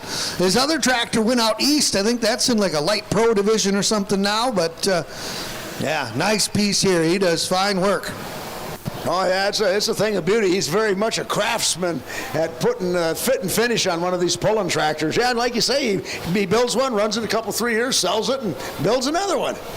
He was right in the top 3 last night, I do believe, as well. He was right up in there, so really getting to the run good. I think a year ago is when he debuted the tractor and finally got it out. Just a year ago here down in Edgerton here.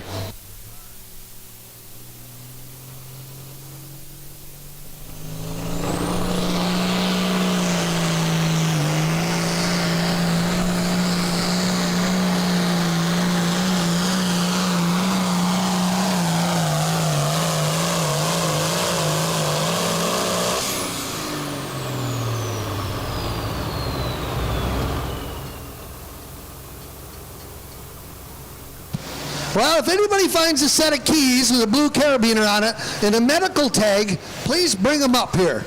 So if you find a set, they're kind of wandering around over there, I guess kind of over on the other side of the track. So if you guys run into something like that, please bring it up here and we'll get that to the rightful owner.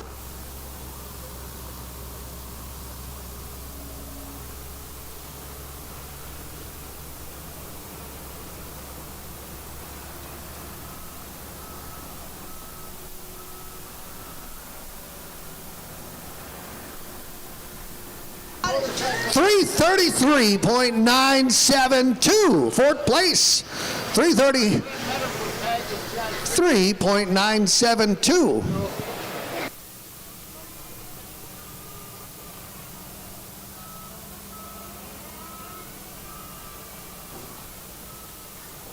Oh, it's 331. Excuse me. I get my sunglasses tilted down here to read a little better, maybe. Hey, who got that picture? 331. Up next, going to be Anthony Sen out of Fox Lake, Wisconsin. International 966 tractor called Swiss Miss.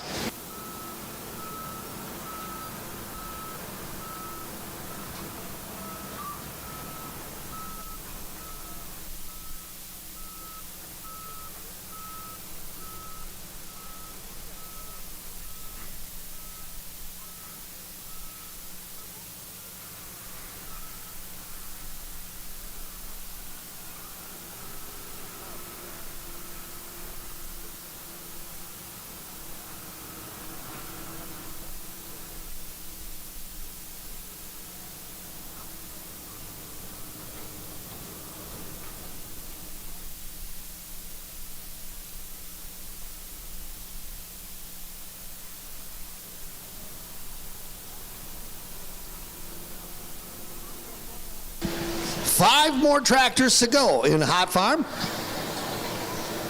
And then we'll be jumping into the 10 Pro. 10 Pro class be up next. And then we're going to round things out with Super Farm here this afternoon. A 9,500-pound 466 Hot Farms.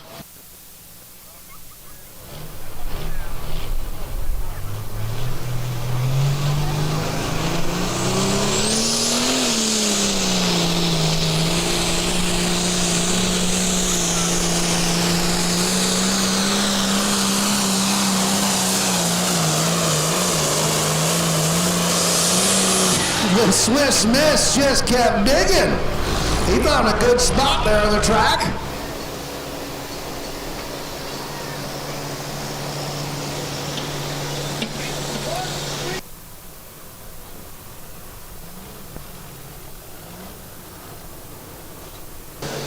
$334.970. 334.970.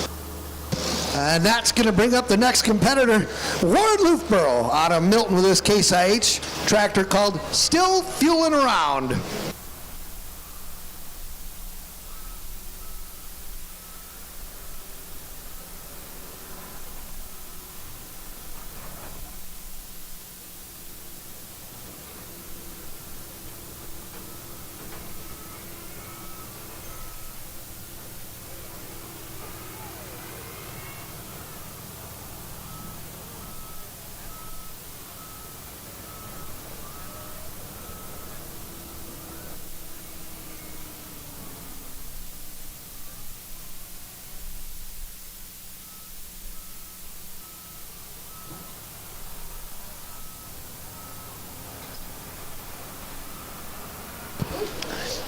Well, we want to thank the good folks at Clark Street Foods. They brought us up some nuggets up here, cheesy thing. They're good. They're really good. Clark Street Foods, they're down here on the announcer stand side of the track, and they're operating out of a horse trailer. I've seen food trucks before of all shapes and sizes, but I've never seen a horse trailer turned into a food trailer, I guess. It's got the wood burner in and everything. The old stack's just smoking away. I was at a wedding last fall, and I seen a horse trailer just like that, all white, and it was a bar. It was a bar? Yeah, they had the side cut out a little wider in there. It had a nice bar there, and whatever mixed drinks you want at that wedding, they were mixing them out of there.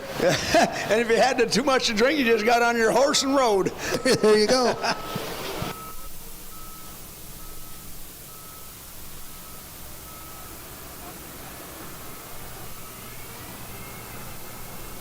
Oh, yeah, they're mac and cheese bites. I forgot what to call them. Yeah, mac and cheese bites. They're really good, though.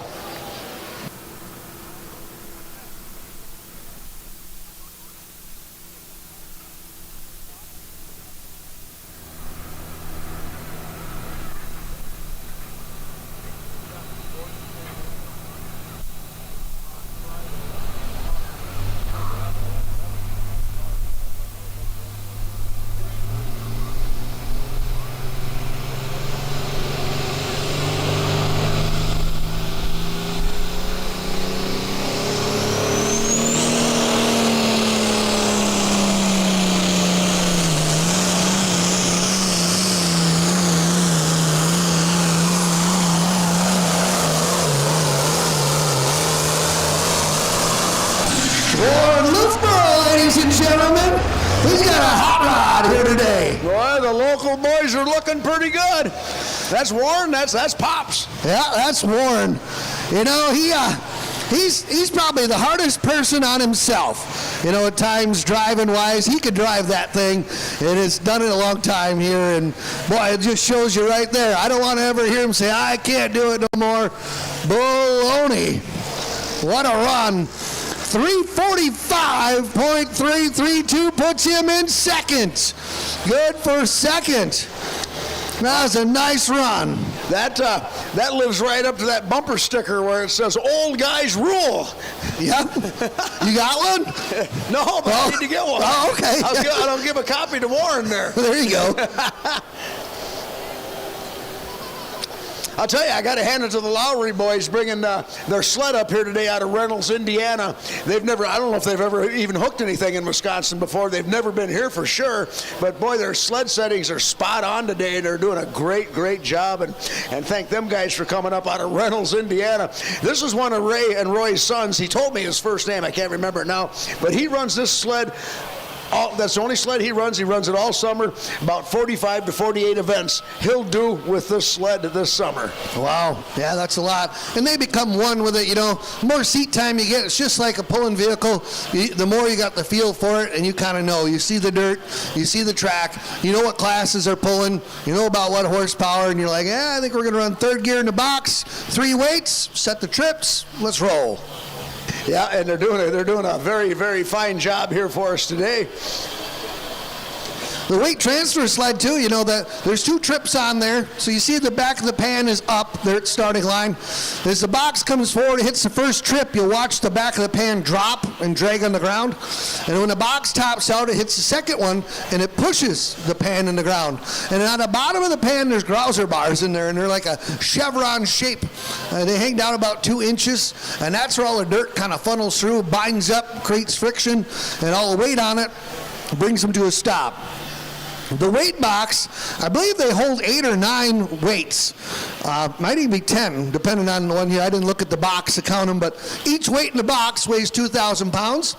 There's a gearbox laying between the rails there, probably a ProFab transmission, and they either got 5 or 6 speeds in them that they can adjust, and that'll determine how fast that weight box travels up the rails. You'll see in the Pro Stock class, that box will be flying. I'll guarantee you they geared up for the Pro Stocks. I believe this is our defending champion in the hot farm class.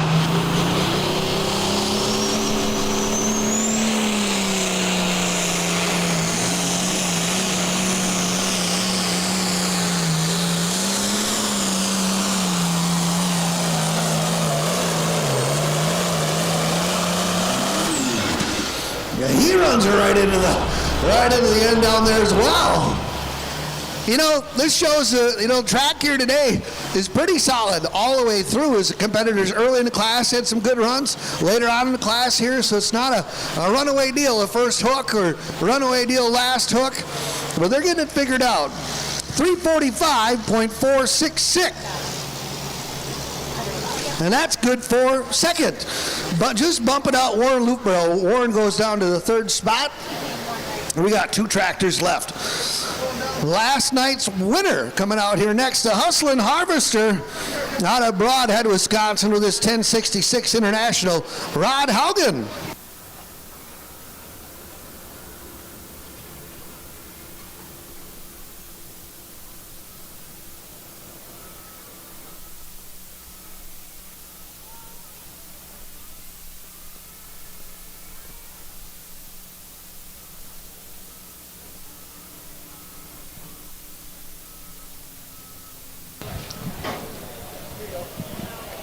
Well, I seen our 50-50 working its way here on the announcer side of the track. I don't know if they made it past the beer stand. I was hoping they're going to come up and see me so I can get in on the action. Also, the Badger State raffle tickets, $100 a ticket. You get chances, 3 chances out of 1,000 to win $25,000, $15,000, or $10,000. And we draw that live at our championship banquet in the Dells at the Wilderness Resort in December. First weekend of December, we draw that. Yep, and there's only 1,000 of them printed, so your odds are way better than playing the regular lottery. Yep, and if you figure it out now, to get back to your Platteville math, 1,000 tickets at $100, that's $100,000.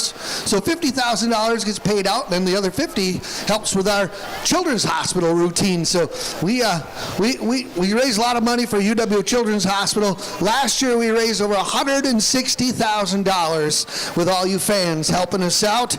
So thank you. Yeah, we have the event in June, early June. We have the poll, and that's where it really helps us out. Yep. Yeah, last night's winner, Rod Haugen, the Hustlin' Harvester, coming out. Yep, the tickets are right here. Come see me in the announcer stand, and I have the big raffle tickets here at Badger State. Come on up.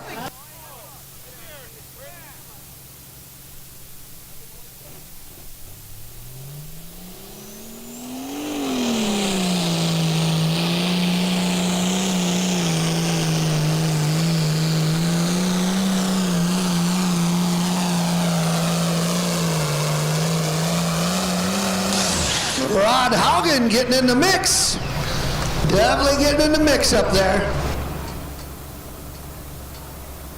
Boy, he's adding on to his success from last night. He'll make it a good couple days there for Rod Haugen and the Hustlin' Harvester.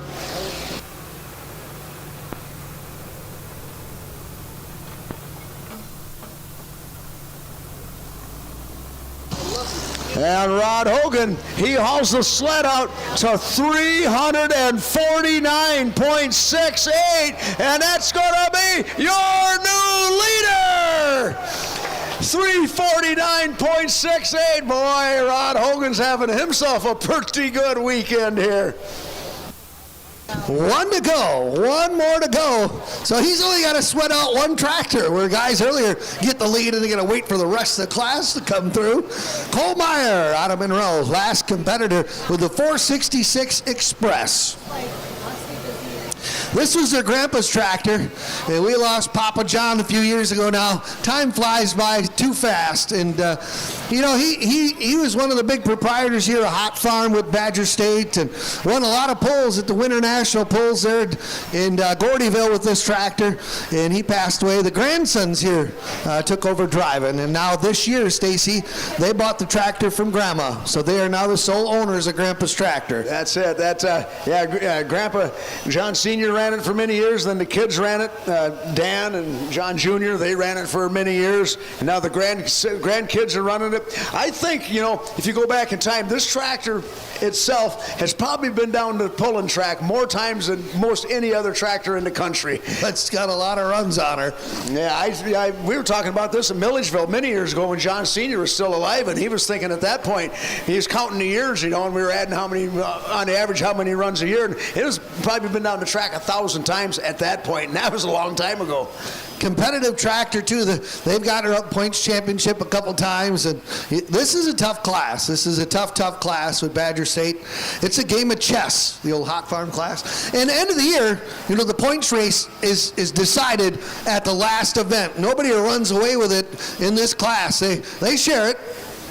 Well, there's so many tractors in the class, John. I mean, and they hook these guys a lot. These guys hook close to 20 times on the Badger State circuit, and with that many in the class, you can actually have a junky pull and still overcome it. Some classes, they only hook, 12 or 14 times, and you don't have that many entries. If you have a bad pull, it's really, really going to affect your outcome. A couple of years ago, Mike Meyer won the points championship and never won a pull all year. But he was right at the top when the dust settled, second, third. Consistency. Yes.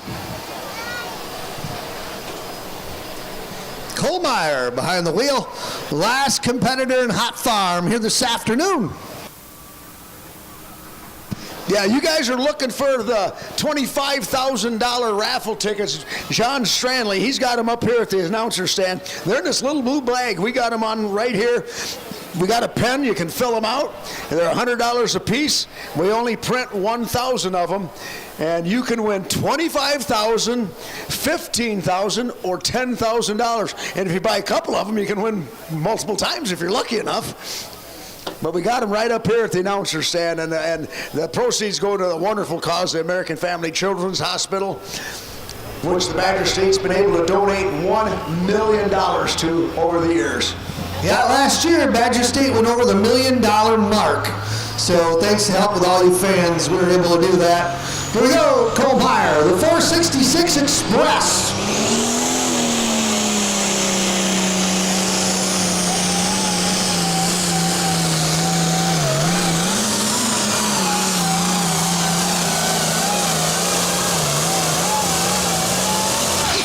A little bit of freewheeling going on there, about 250 foot mark.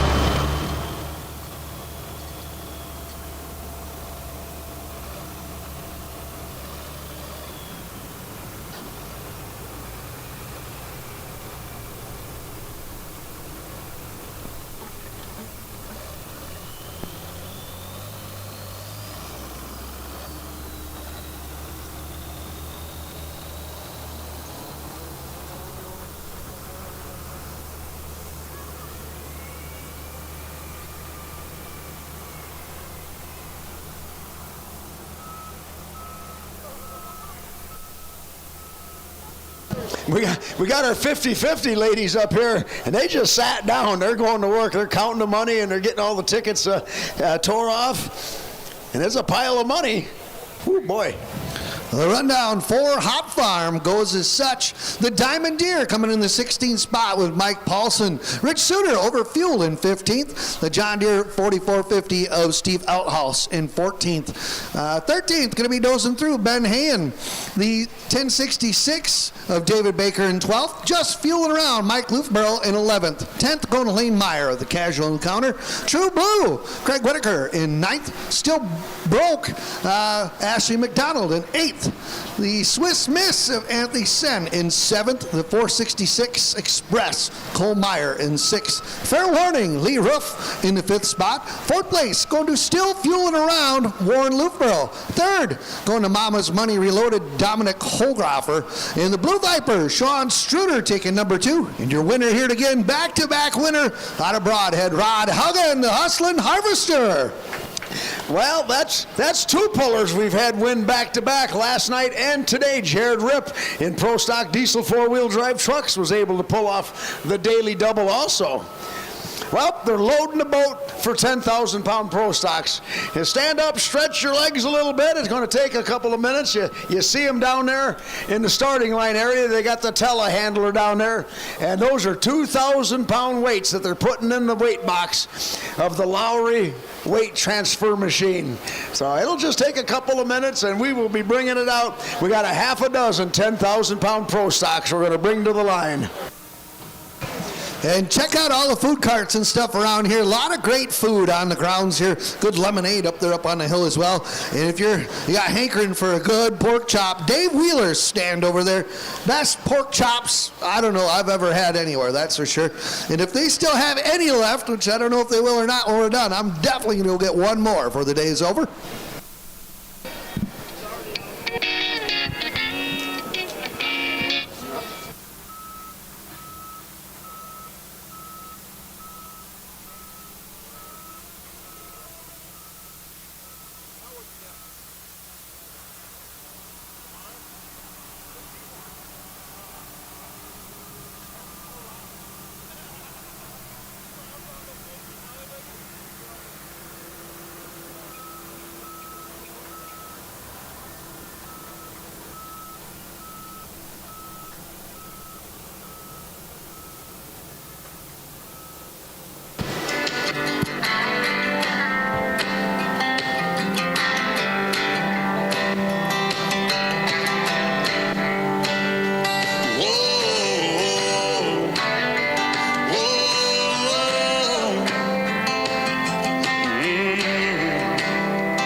Late in the evening, I'm getting ready to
Well, we're getting close to 10,000-pound pro stocks. I hear one of them warming up back in the staging area.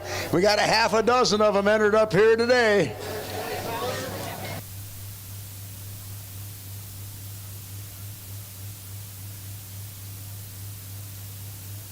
See you standing there on that lawn, discount shades, store-bought tan, flip-flops, some cut-off jeans. Somewhere between that setting sun, I'm on fire, I'm born to run. You looked at me and I was done. We're just getting started. I was singing to you, you were singing to me. I was so alive, never been more free. Fired up my daddy's lighter and we sang, oh, oh, oh, oh. Stayed there till they forced us out and took the long way to your house. I can still hear the sound of you saying don't go. When I think about you, I think about 17. I think about my old dream. I think about the stars in the sky. Funny how a melody sounds like a memory, like a soundtrack to a July Saturday night. Springsteen.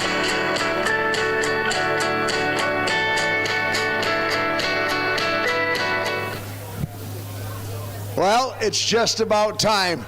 And John, I tell you what I'm going to observe on this deal here is we got a half a dozen of some of the best pro stocks in the country here today. The Lowry boys, they hook a lot of stuff in Illinois and Indiana. They don't see a lot of top-notch pro stock classes like they're going to see here right now. So I hope they do well. They're going to get challenged. It's going to be a good show. Yes, it will. Up first, out of Monroe, going to be the No Feared Here John Deere. Randy Bader behind the wheel. Riverside Power Plant. Now, 680 cubic inch, max cubic inch in this class. They can run a billet head, billet block, you name it. Whatever you can throw at it, throw it in, as long as you're not over 680. One turbocharger on board. Most all of them are well over 6 inch, 6.5 inch, depending. Nowadays, they run it through an intercooler. All the tractors in this class are component. Engine, clutch together, the transmission rear end are separate through planetaries in the back to hold all the horsepower back. And these tractors are 4,500 horse plus 5,000 horse nowadays on diesel fuel and water. Yeah, I don't. 24.5 tires on the back, and the tire game, Stacy, has been huge the last few years with the 24.5s. Oh, yeah. Years ago, you had a choice of Firestone or Firestone. Yeah. Now you got all kinds of, you got a smorgasbord of tires.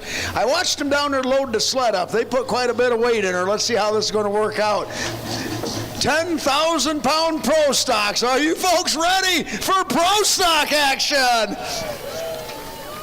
A lot of RPM. You're going to see these guys come out, try and come out a little soft, and they wick them up. They'll be in the 6,000 RPM range for sure. The end of the run, they'll be anywhere from 4,500 to 5,000 RPM when they spin out. They put a ton of smoke in the air and a lot of horsepower on the ground. The No Feared Here, Randy Bader, Monroe.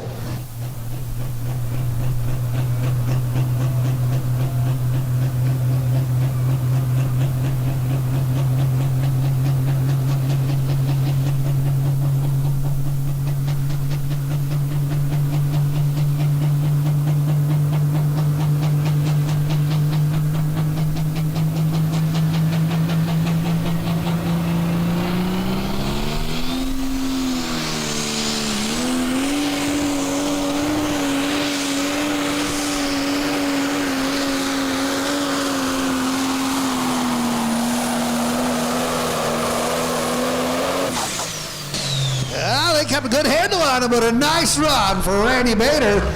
Nice run for Randy Bader and a nice run for the Lowry boys on the sled.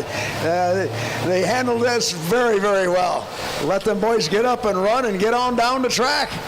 But we're learning some new lingo too, you know, me being 50 and you being 60 age, and you know, back in the day, you know, you had far out and groovy and stuff like that. Now the younger generation, hey, well, that's sick, you know. Oh yeah, wicked. Oh, and I'm down for that. You're down for that. I'm down for that. All right, that's good. Sled is set. Randy Bader keeps the pole. How far did he go, John? 320.830. 320.830. And no feared tear. And they got two of them. The other one, a Troy's tractor, that's been sitting in the shop there, and he's been busy. The kids showing cattle and whatnot. John, you're talking about lingo now and stuff, and I'm trying to stay hip with the kids nowadays, so I use that saying, sup. Sup. Sup. Yeah. Yeah, sup. What's up, bro? Bruh, ain't it, bruh? Bruh. Yeah, that's it. Hey, bruh. This here going to be Dustin Hook out of Thompson, Illinois, the playing hooky machine. You guys remember the old T-bone from years gone by? That has long since been retired, and Dustin built himself a brand new John Deere Pro Stock here a few years ago.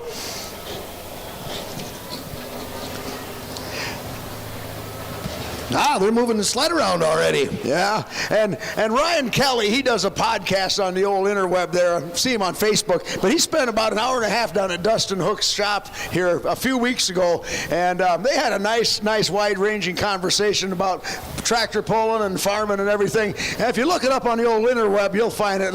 Ryan P. Kelly, I believe is the guy's name. He's from up by Ellsworth. He's a farmer and a big tractor pull fanatic and a former puller himself, but yeah, check it out. It's a good little conversation him and Dustin had. And seen the tin work from the old T-bone tractor sitting on the shelf there in the shop. This name of this tractor, playing hooky, he told me, he says, this was another name Dad had for a tractor. And I always kind of liked it when he brought it up. You know, if we ever changed it, we call it playing hooky. Yeah. And so he put it on here. And they named the other tractor T-bone because at that time they were feeding 600 head of beef cows at any one time. Any one time, yep. Well, on our Badger State Facebook page had a picture of the old calendar from way back when no roll cages yet. And you seen Gary Brinkmeyer on his pro stock, and you seen Dwayne Hook on his pro stock. They just fired him up to move him out of the way from the photo that they took there back in the years. It was just good to see. Good history.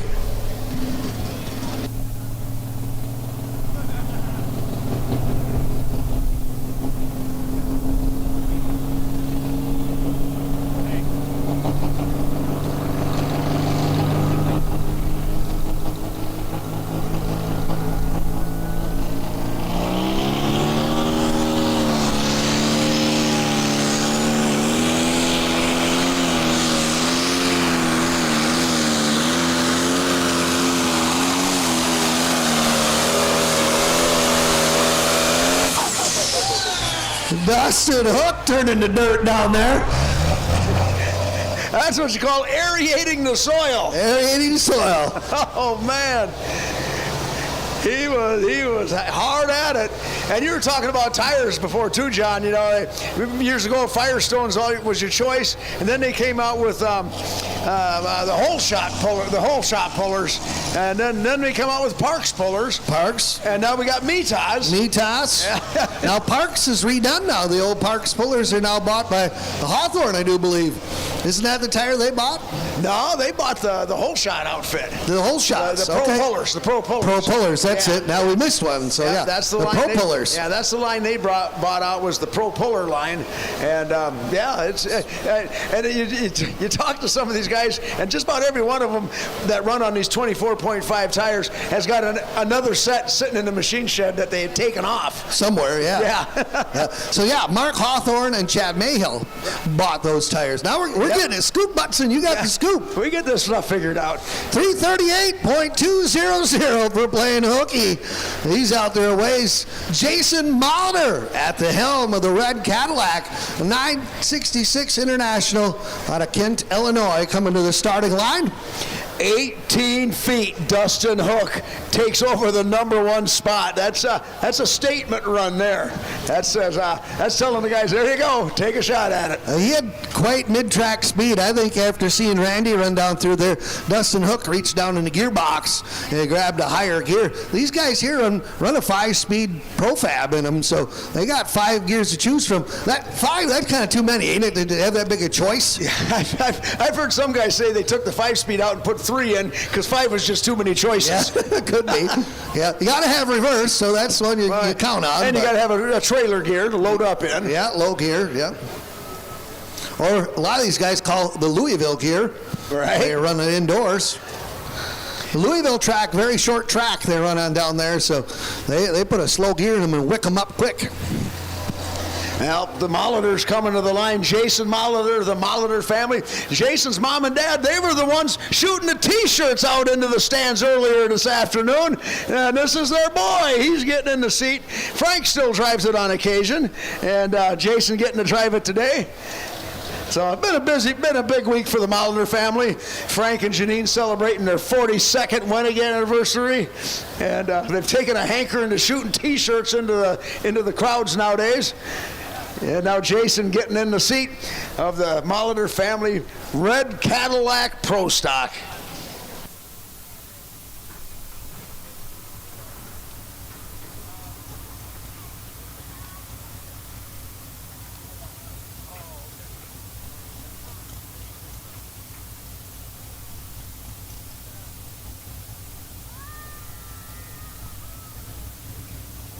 Yeah, T-shirts brought to you by the Red Cadillac Pulling Team and Channel Seed.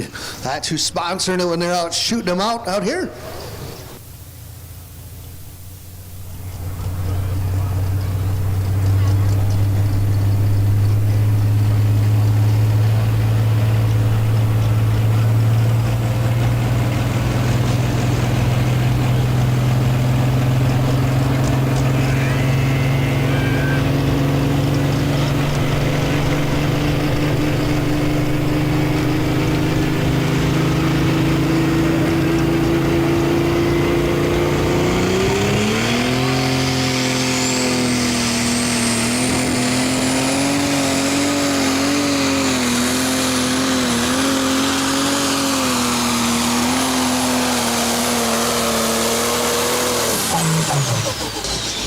And the box topped out a ways on the red Cadillac.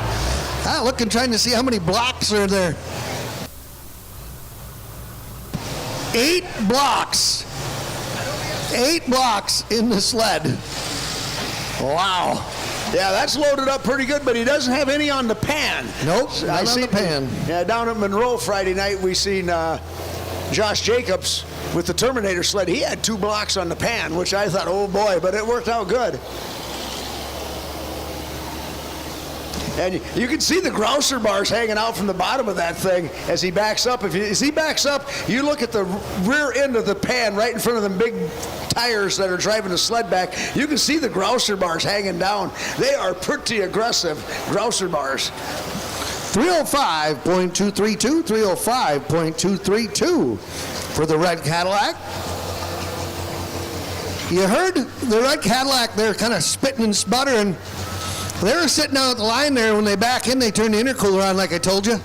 This warm, humid air and that cold water running through there created a lot of condensation inside that intercooler, and that was just that extra water going through the engine is what's making it do that. Look here, Stacy.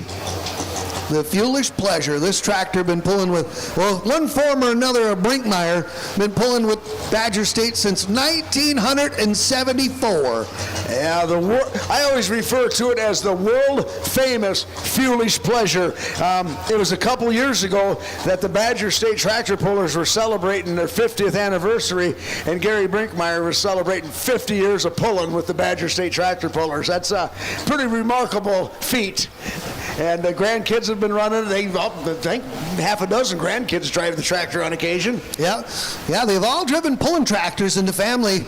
And the youngest grandson, Max, he never had a chance to pull anything yet. So last year, Warren, at the Pumpkin Days over there, Pumpkin Fest, he got on Ross's garden tractor and drove it down there to a nice 3rd place finish. First time he ever drove. The whole family was there cheering him on. So all the Brinkmeyers have now driven a pulling vehicle. Ben doing the driving here this afternoon on the Foolish Pleasure, and I seen Gary and Sharon here a little while ago, so I know they're here on the grounds cheering the family on. Well, Dustin Hook's a good friend of theirs. He's leading 338.2. Let's see what we got for the Foolish Pleasure here tonight, or this afternoon. It's still afternoon, isn't it? Yeah, it's afternoon yet.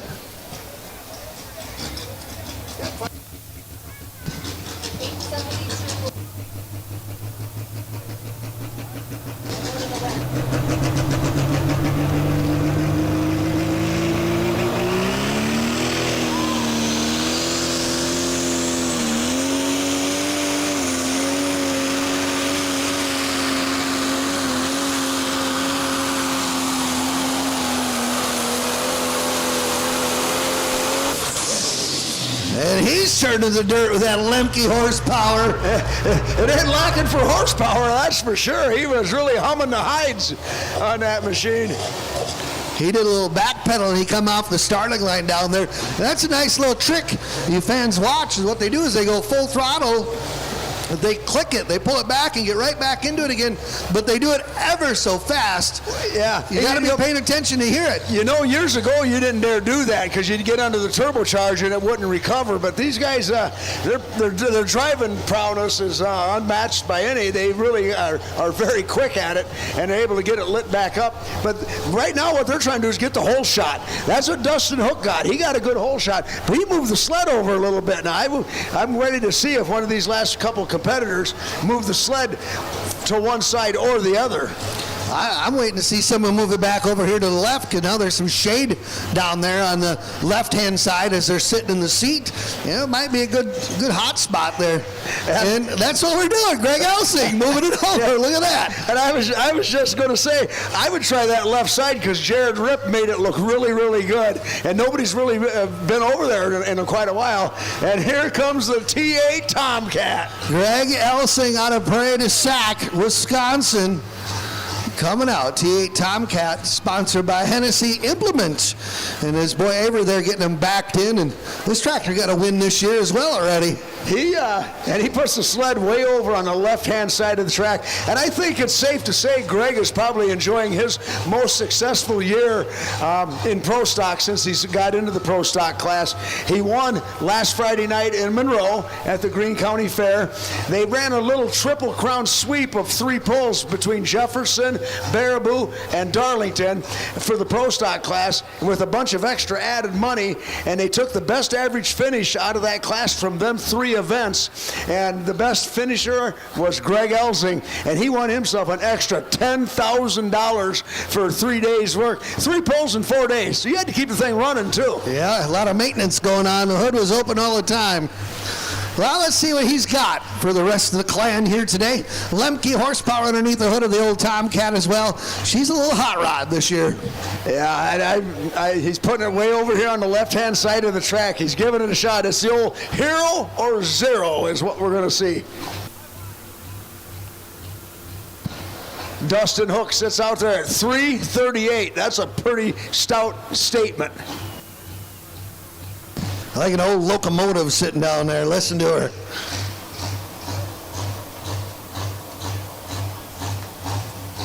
Pro Stock, T8 Tomcat, Greg Elsing.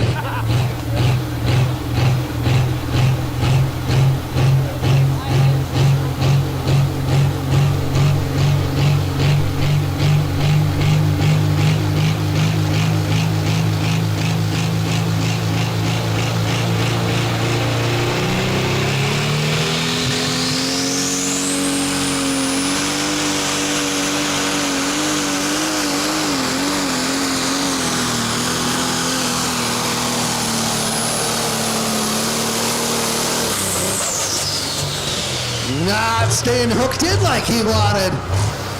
Getting the ground speed up there, staying hooked in.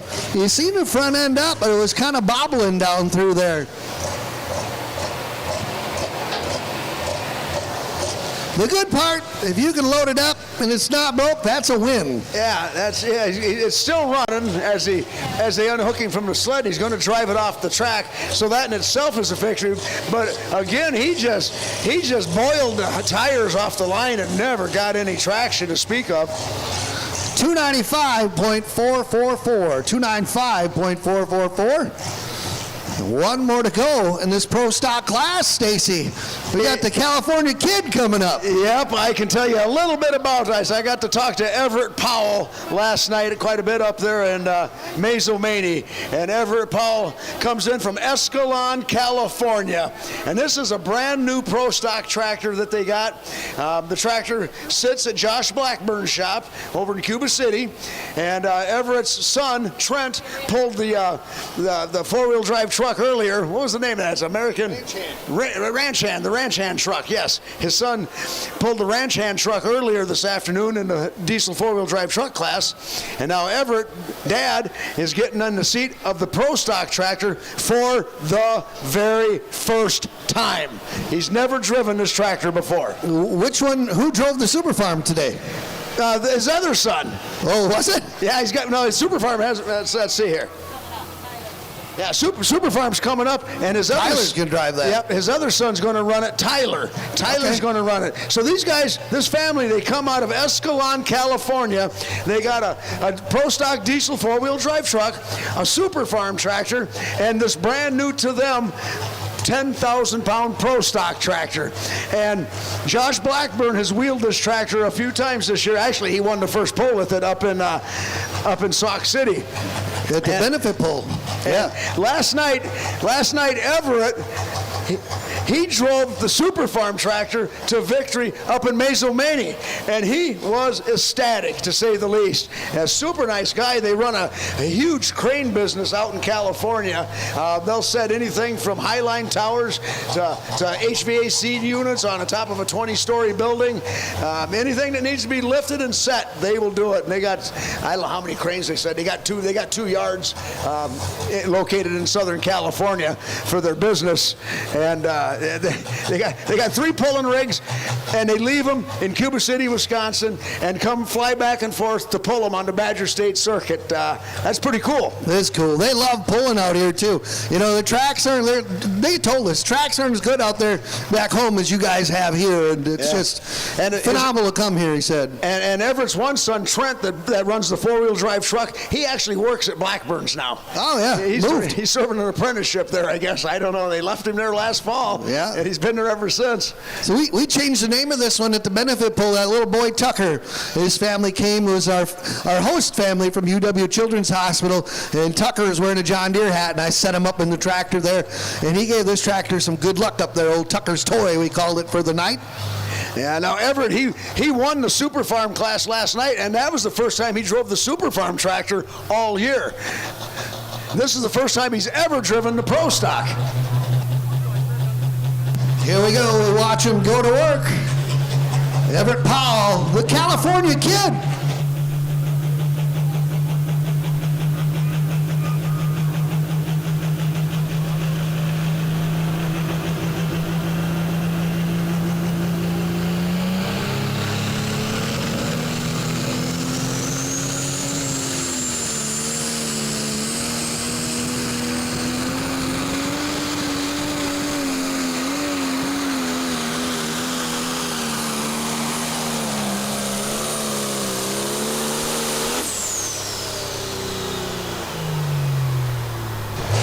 Well, he had a one for sound. He did a beautiful job coming out of the hole. Very patient with it, got it hooked up, and then rolled into the throttle. Yeah, first time he's ever driven, what is it, 4,500 horsepower? Or more. Yeah, or more. First time he's ever driven it, and he did a nice job.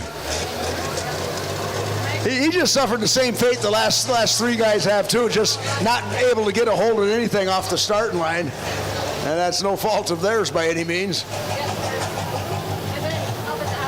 Here, rundown for the Pro Stocks. 6th place going to be the T8 Tomcat, Greg Elsing. 5th, Everett Powell, American Regulator, you just seen pull.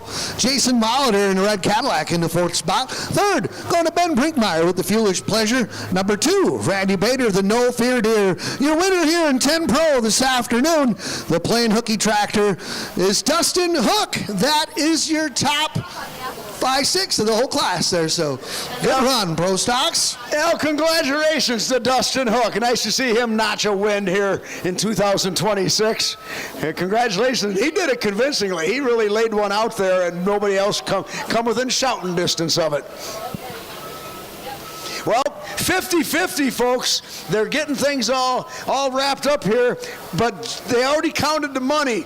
The winner's take on the 50-50, the winner's take is going to be $872. Congratulations. Lakeside, first responders are also getting $872. And the first responders working the event, they get $872 also. So thank you all for stepping up and playing along. $872. I'll take Monday off for that. You already have Monday off. Oh, yeah, good point. You're retired. No, rub it in, that's fine.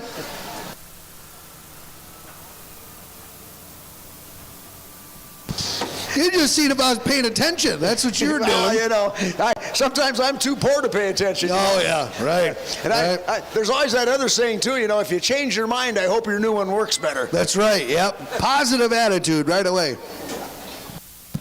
Well, we're rolling into the last class of the day, 9,300 pounds super farm here this afternoon. And we got a whole pile of 9 of them here this afternoon with us. Again, we want to thank some of our great sponsors here for the 2026 Tobacco Town Showdown. Boucher Auto Group, Nutrient Ag Solutions, Carl Shell, and United Alloy. A big thanks to them, folks.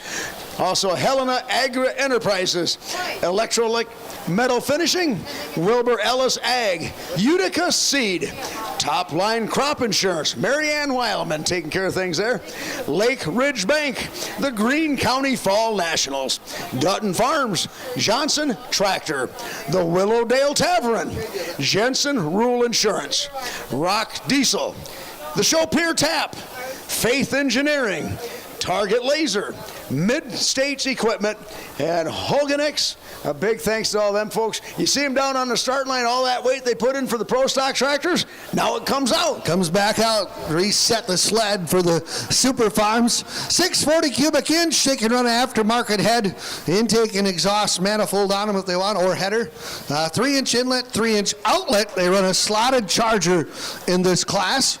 It goes through an intercooler. These guys make about 1,800 horse in that range. And then it's an egg chassis, 24.5 tires on the back. And we got good class of Super Farms with you. Hey, John, we got another fella that's going to buy one of them $100 raffle tickets for a chance to win $25,000. And that's a pretty good investment. Your odds of winning that are a lot better than playing the lottery. And he's jumping in there and getting his raffle ticket and get a chance for $25,000. I'd take third place on that. That's 10.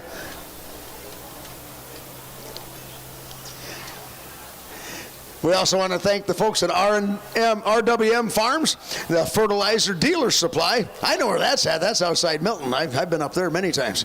And Nelson Young Lumber, Farm City Elevator, Two Brothers Bar, Dan Balmer Farms, T.G. Helgeson, also Lilburn Farms, Badger Contractors Rental and Supply, Mike Neal's Excavating, Ray Heron Farms, Jensen Rural Insurance, also Rick's Eastside Pub and Grill, East Point Sports Pub, Station 51, Niemeyer Farms, Shyla Excavating, and George Oxen Service. A big thanks to all them folks helping us out, as is Steve's 51 Repair, Dino's West Side Pub, Jack and Dick's Feed and Grain, also Jay's Big Rolls. A big thanks to all them folks, and of course our vendors been helping keeping everybody fed and everything today. The Ding-a-Ling, the Grillin' and Chillin' Shack, Clark's Street Foods, Lexerez, Hodag's Popcorn, McKinney Foods, Custard's Last Stand, and J&C Old Fashioned Ice Cream.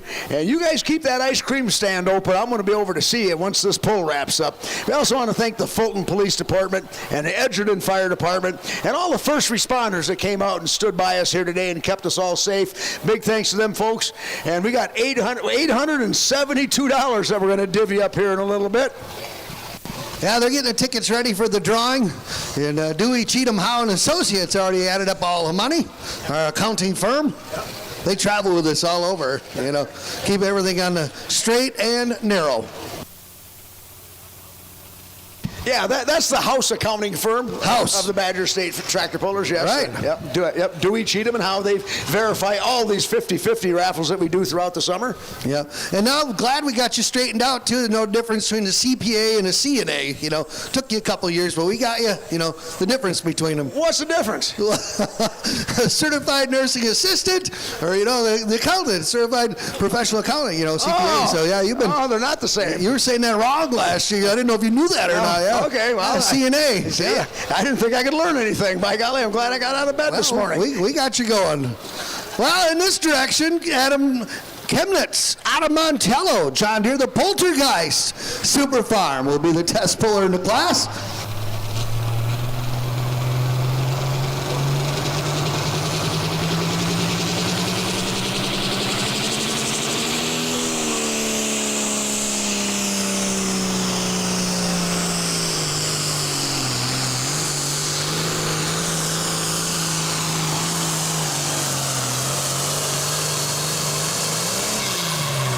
Well, he rode that clutch out to about the 100-foot mark before he finally let it out. You can probably smell it on the other side of the track. You know what that tells me, other than the clutch is hot? That he run a big gear. He put her in a big gear.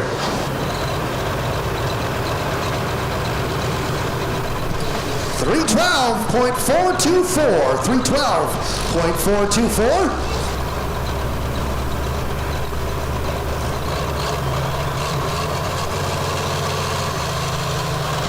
We got it.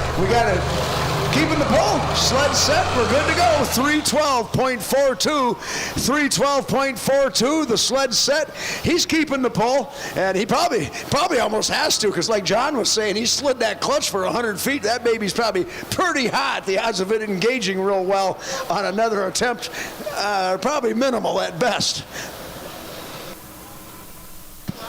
We're selling another one of our $100 raffle tickets. Yeah, you got if you're getting to the end of the month and you got an extra $100, bring it on up here and invest it wisely for a chance to win $25,000.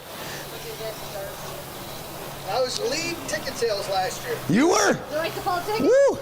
Oh, are we ready? Yeah, ready. Oh boy, 50-50. Get your ticket. We got to pick all them up because one of them might be mine. Oh, we had a shot. We're going to draw the 50-50, and we'll call the number after this tractor. Make sure you take your hand in there and spin them up. $872 after this next tractor. And right now, hooked to the sled, we got Mitch Berg out of Argyle, the disorderly deer. The disorderly deer out of Argyle. Argyle's a pretty little town over there in southwest Wisconsin, halfway between Monroe and Darlington. I've been through there before. They got a little dam there. I told you I'd see you again. And after Mitch Berg makes his pull, we are going to call out our 50-50 winner for 872 bone stangles.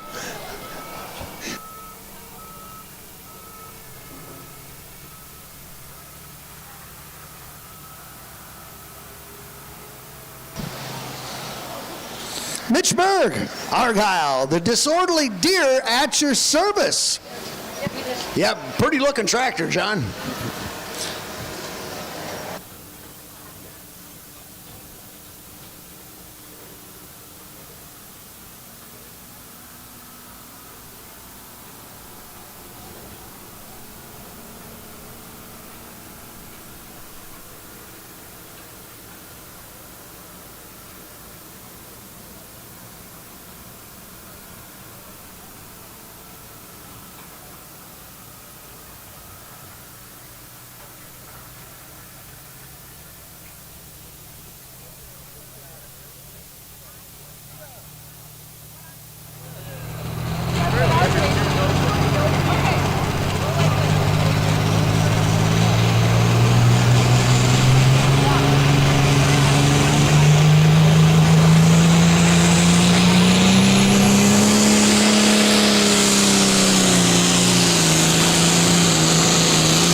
That's a good looking pull. He got her hooked up coming off the line. He was somewhat gingerly with it, and just as with his throttle, and he got her going, and he's going to come out of this with a pretty good looking pull. They took 3 weights out of the sled and changed the gear. There's still 5 in there. 324.446. That's your new leader here in Super Farm. What do you got for a 50-50 ticket? Well, here we go, folks, for $872, and we won't even $10.99 you on it. You can put it in your pocket and put some of it in the plate at church tomorrow. Here's your winner. It's a green ticket. 732-750. Again, 732-750 for $872. And if you got the winning ticket, make your way around the end of the track one way or the other and come on up to the announcer stand, because look at what we got. Show them all that money we got. Woo, baby, we got cash. It's probably that darn Charlie Rooks down there. He probably got the winner. That's probably who it is. Nope. Oh, here it comes. Look at it.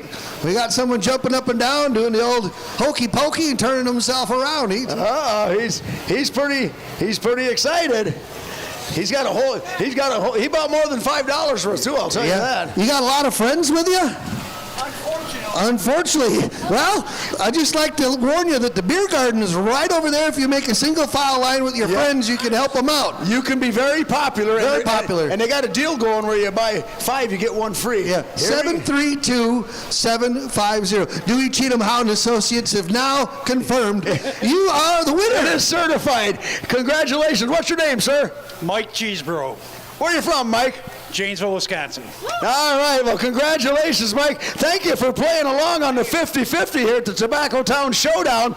And you guys on the announcer side, he's going to be down to the beer tent here signing autographs directly. And you'll be doing good because they got a deal going down there. You buy 5, you get 1 free.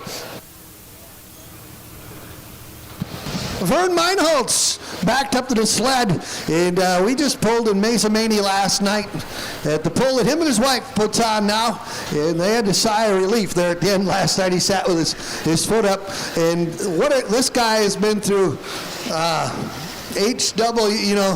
he's been through the ringer with far as medical stuff this year. Lucky to be here and sitting in the tractor running it with us.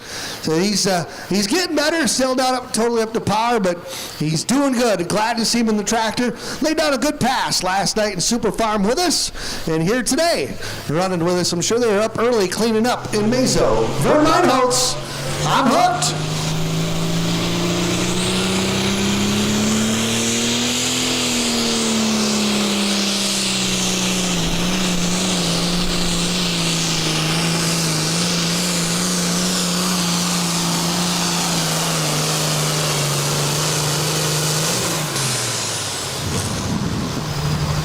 Respectable run for I'm Hooked. I want to thank them 2 young ladies that ran that 50-50. They did it all by themselves. They made a couple 3 laps around the grounds, and they rounded up 872 to the winner. I'd have to use my Platteville High School math to double that to see what they took in total. But they sat down here and counted all that money, and all them tickets, they had to tear them all apart to single tickets.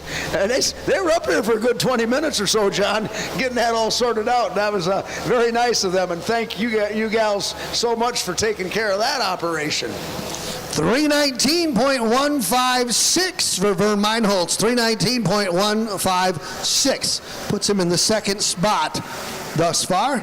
Next tractor up, out of Heartland, Wisconsin, driven by Carl Kahn. Gonna be the Viagra King, one stiff competitor. It says on the side panel, beautiful looking oak case. Yeah, who drove it last night? Another one of them case guys. These case guys, they're a tight bunch, that's for sure. That must have been Jeff Griswold, I think, drove it last night, I think. Yep, you're right. Jeff Griswold drove it last night. Carl Kahn jumping in the seat today. These case guys, there's a vein of them over there in the Heartland area. Oh, yeah. And they are a tight bunch. Aaron Geitzel pulled the case earlier today in the 4-1 class, and he's from Heartland. Yep. And these guys are true to their roots. They don't repower these things. They have case motors in them. No, they don't. And this tractor here was their good buddy Wally Weezy's, and we lost Wally Weezy to that terrible disease, cancer. And they stayed true to Wally Weezy too. They bought the tractor, kept the tractor looking good, and making it run good and kept it going. Case, I think they had a lot of secrets underneath the hood. They didn't want to get out in the world, so that's why they kept it.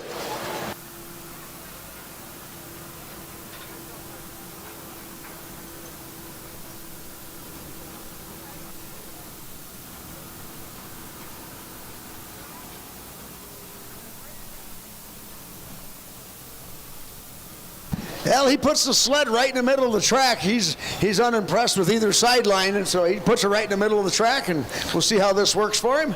And Carl, when he's behind the wheel, old pro stock competitor, he likes that RPM gauge way up to the top before he lets that clutch all the way out. Yeah, Carl, he used to have a pro stock tractor. I got to watch him destroy that at the Stevenson County Fair probably 15 years ago now.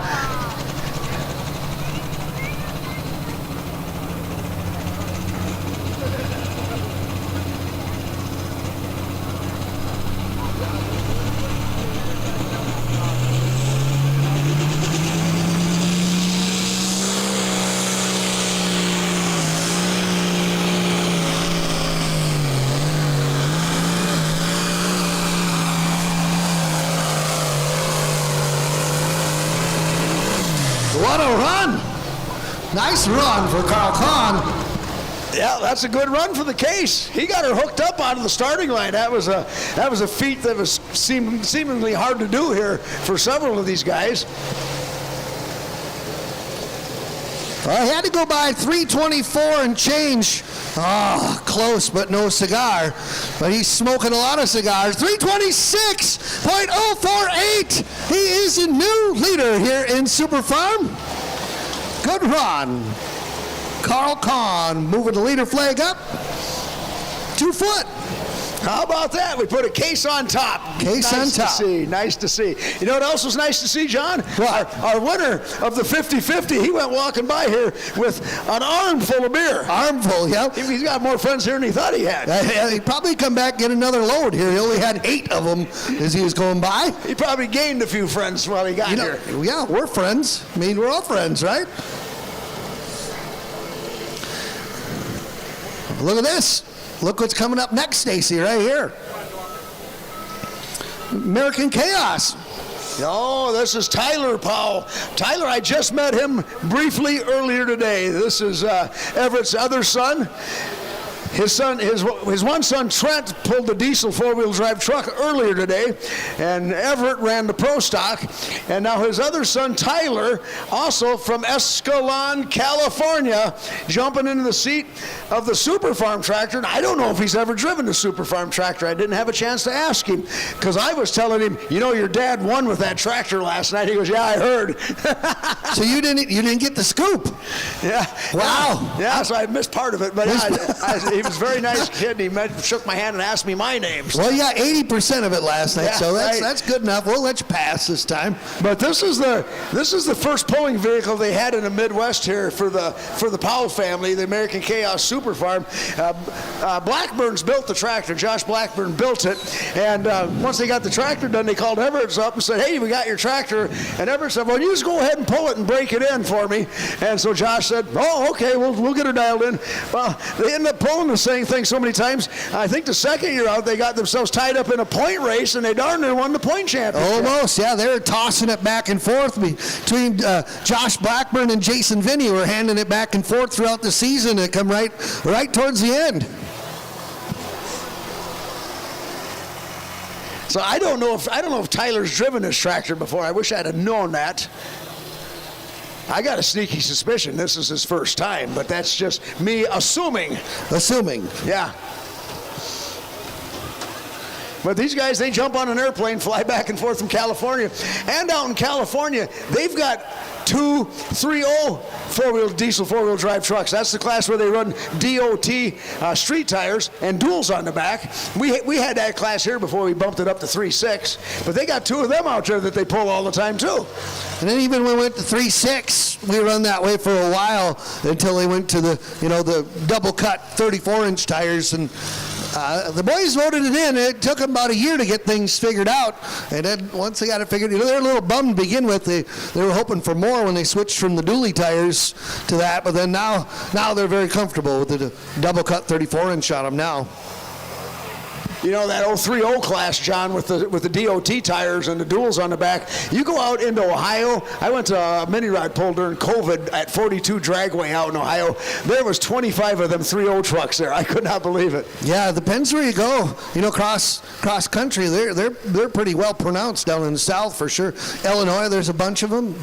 Indiana, Ohio. I think Pennsylvania's got a pretty good slew of them too. You see some of them guys coming to the Clint Tucker's pull there to Winter Nationals that are signed up for it.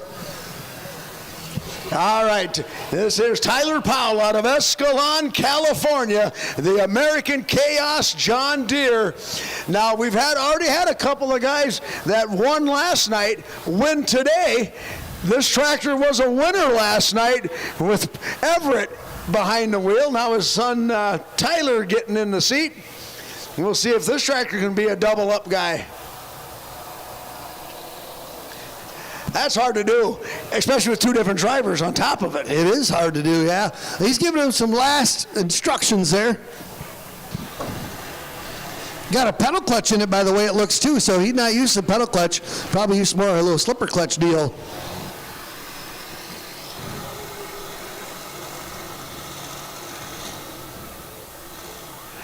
All right, let's see what he can do. Tyler Powell from Escalon, California. American Chaos.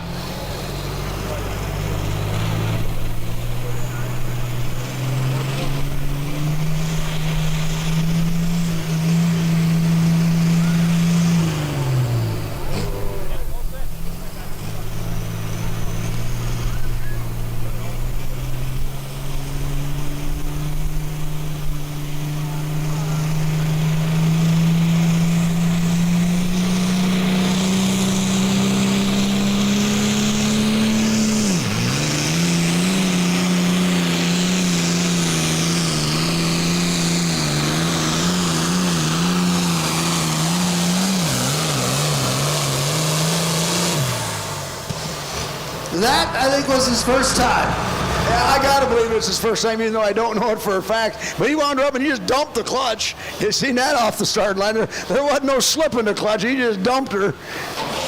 It's hard, you know, if there's something you've not driven, everybody makes it look easy. And the first time driving it, you don't know where that clutch is going to engage. As you're bringing the RPM up, and you're trying to bring the RPM up, get the boost built, and then try and, have some finesse with it, and then it's like, oh, crap, Well, sitting there and revving the thing up like crazy is not a natural instinct either. I mean, you got to be pretty disciplined there to sit there and just rev it up to no end and build and boost. 295.320. 295.320. Up next, going to be Tanner Jelly out of New Glarus, Wisconsin. The old kitchen cabinets tractor, son of a hitch. Yeah, well, now what's the story on the kitchen cabinets? This is his wife Katie wanted a new kitchen, and they said, Katie, instead of a new kitchen, let's buy a pulling tractor instead.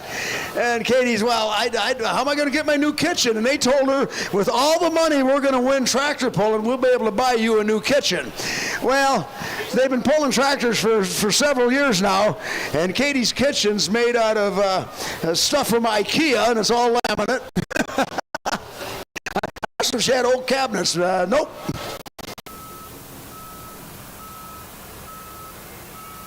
Well, he moves the sled over to the right just a smidgen. Tanner Jelly out of New Glarus.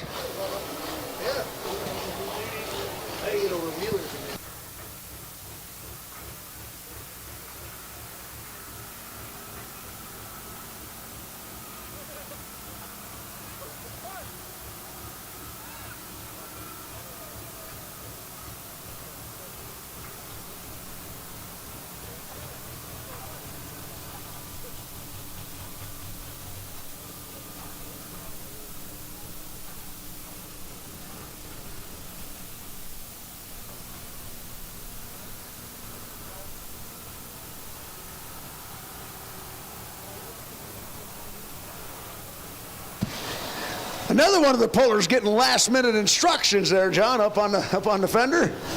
There he goes. What do you think he's telling him? I think he's telling him, put it in a big gear, wind her up tight, and let her rip. Yeah. You always want to caption what they're saying, you know? Sounds like solid advice to me. It sounds like good advice to me too, yep. I'd say you see Lilburn down on the end down there? Yep, run them over.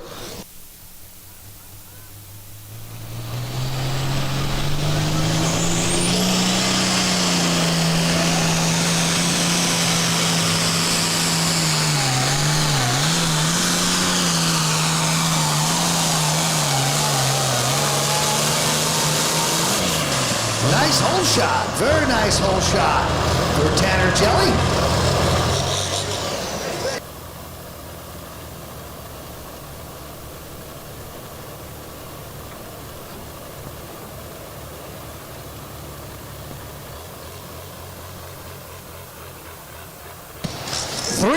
.568, 301.568, sitting on top of the heap.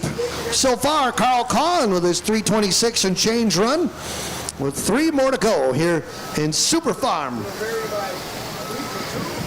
Johnny Kuntz, that's right, that was not a mispronunciation. Johnny Kuntz, student of driving, out of Jefferson, Wisconsin, with a homegrown John Deere. And this guy here has driven it quite a few times, and I think probably out of 5 times of him driving it, he's probably got 4 wins with the darn thing.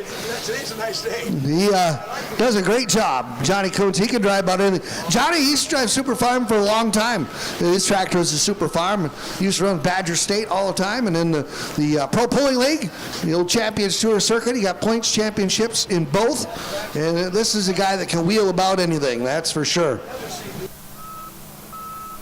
He won in the Limited Pro here this afternoon, I do believe.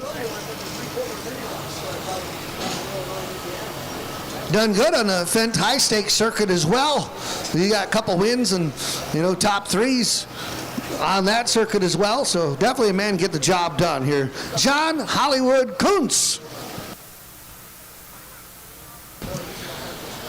I'm thinking his buddy's probably harvesting mint is what they're doing right now. So that's why he's sitting in the seat here this afternoon. Mint farming over by the Clinton area.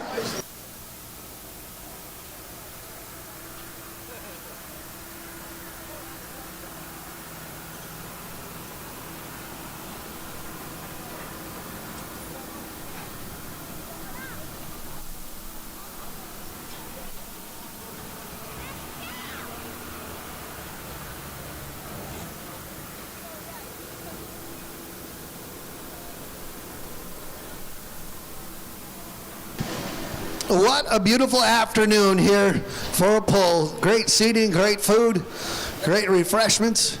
And we're not here way late at night. Nice evening ending. And here we go, John Kuntz, homegrown.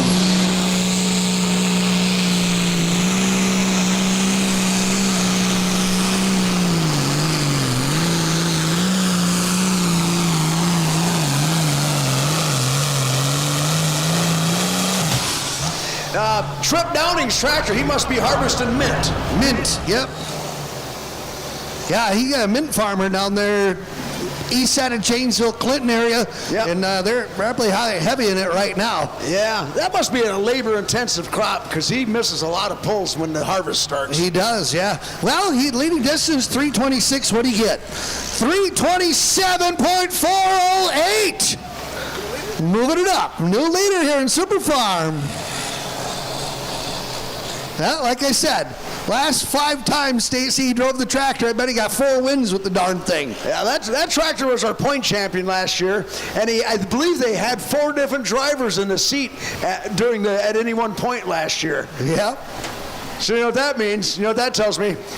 The tractor's really good. Really good tractor, yeah. It's not just the driver. Who knows about drivers? The tractor's really good. It's funny because, they house this tractor at Johnny's shop, and it sits right next to his, and I know he gives Trip, the grief all the time. He tells us, it's easy, you just jump on and go. I don't know what your problem is, but yeah. Oh, Kuntz, you never know with him. All cranked up, Sean Boyd coming to the starting line out of Stoughton with the all cranked up tractor Jason Vinny. And this tractor has won 3 points championships in a row with Badger State. And Jason kind of stepping aside this year and being with the family and kids doing stuff. So the Screaming Norwegian team is taking this tractor on and running around with it. They were leading the points in Super Farm here at Badger State up till last night where they missed one hook. Yeah, they were down in Evansville, Indiana last night with this tractor. And they won. They got first place down in Evansville, Indiana. Yeah, Sean's driving it. Yeah. With this tractor. Now, if you don't know where Evansville, Indiana's at, get out your Rand McNally, go to the southern end, see the Ohio River? That's where Evansville, Indiana's at. That's an 8-hour ride in the semi. Rand McNally. They even make them anymore? Yeah, oh yeah, they got a version with all the national parks in it. Really? Yep. Huh. Us retired guys got one of those. Yeah. You still got a rotary phone too, don't you? Nope, I don't even have a flip phone. You don't? Nope. I'm proud of you. The new age. All cranked up, driven by Sean Boyd, and he got a win in Chopir with this tractor. Yeah. I think first time he drove it. That's pretty good. Them guys were down in Evansville, Indiana last night, won, and then drive all night to get here to the Tobacco Town Showdown to pull here today. Oh boy, they got to be just about wore out. They will be, yeah. Be early bed tonight for these guys.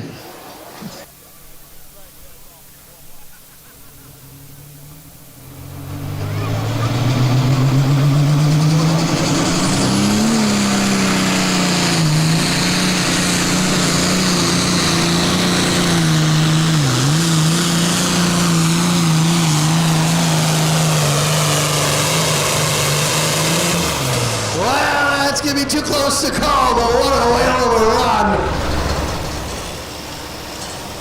All cranked up. This is a hot rod, this thing is. You know, Jason let me drive this in Monroe a few years ago. The last pull here, won the points championship. Just had to tug the sled down there, and he put me in the seat in Monroe and let me drive this, and I ended up winning down there with it too. And it was just wild. We get to the starting line. He says, by the way, he says, the floater's sticking in the clutch. It's going to want to leave early, so you got to hold the brakes really hard till the light comes out of the dash. And then you turn the water on and leave, but make sure that water's on before you go. Good for fourth, it looks like, John. 319.686. Good for fourth. All cranked up with one more to go. Conclude today here, the Tobacco Town Showdown with all you fans. And what a beautiful day. It's been just a great day, John. And I want to thank all the fans for coming out and enjoying the afternoon with us. What a great way to spend a Saturday. And we're getting done early enough. You can go out and whoop it up yet on a Saturday night if you do that stuff yet. And but I just want to thank you all for coming out and supporting the pull here today. It takes quite a bit to make an event like this happen. You see all the track work, working on the track. I've been reading sponsors all day. Them folks have ponied up a fair sum of money to help finance this operation for our entertainment. And I just thank you all for coming out. We're 5 weeks away from the Rock River Thresheree. Mark that on your calendar. Labor Day weekend. That'll be a big time out here at the Thresherman's Park. And you've been a great audience, boy. You jumped in on the 50-50 like no tomorrow.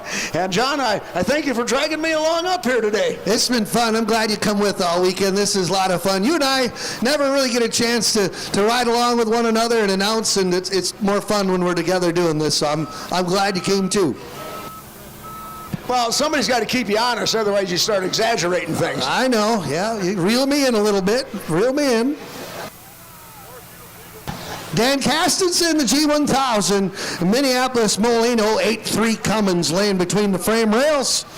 This was a Pro Farm for quite some time, and not knowing where Pro Farm was going to go, he was like, I'm going to go Super Farm. We're going to change her up. And I got my eye on some ice cream here in about 3 minutes. The J&C Old Fashioned Ice Cream. Root beer float.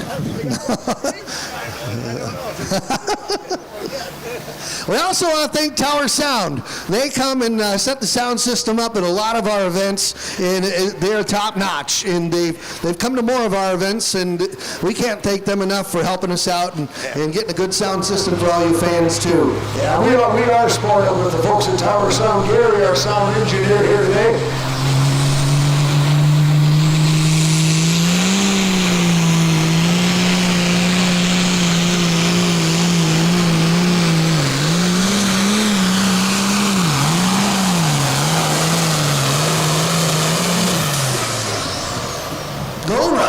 unloading the tires there about 11 times. Yeah, he looked like he was panning for gold the way he was bouncing the front end, kind of shaking the pan around, but he bounced her hard enough. He pretty near got to the wheelie bars a couple of times, and that really unloaded the back tires for sure, and that's going to bring him up short here today.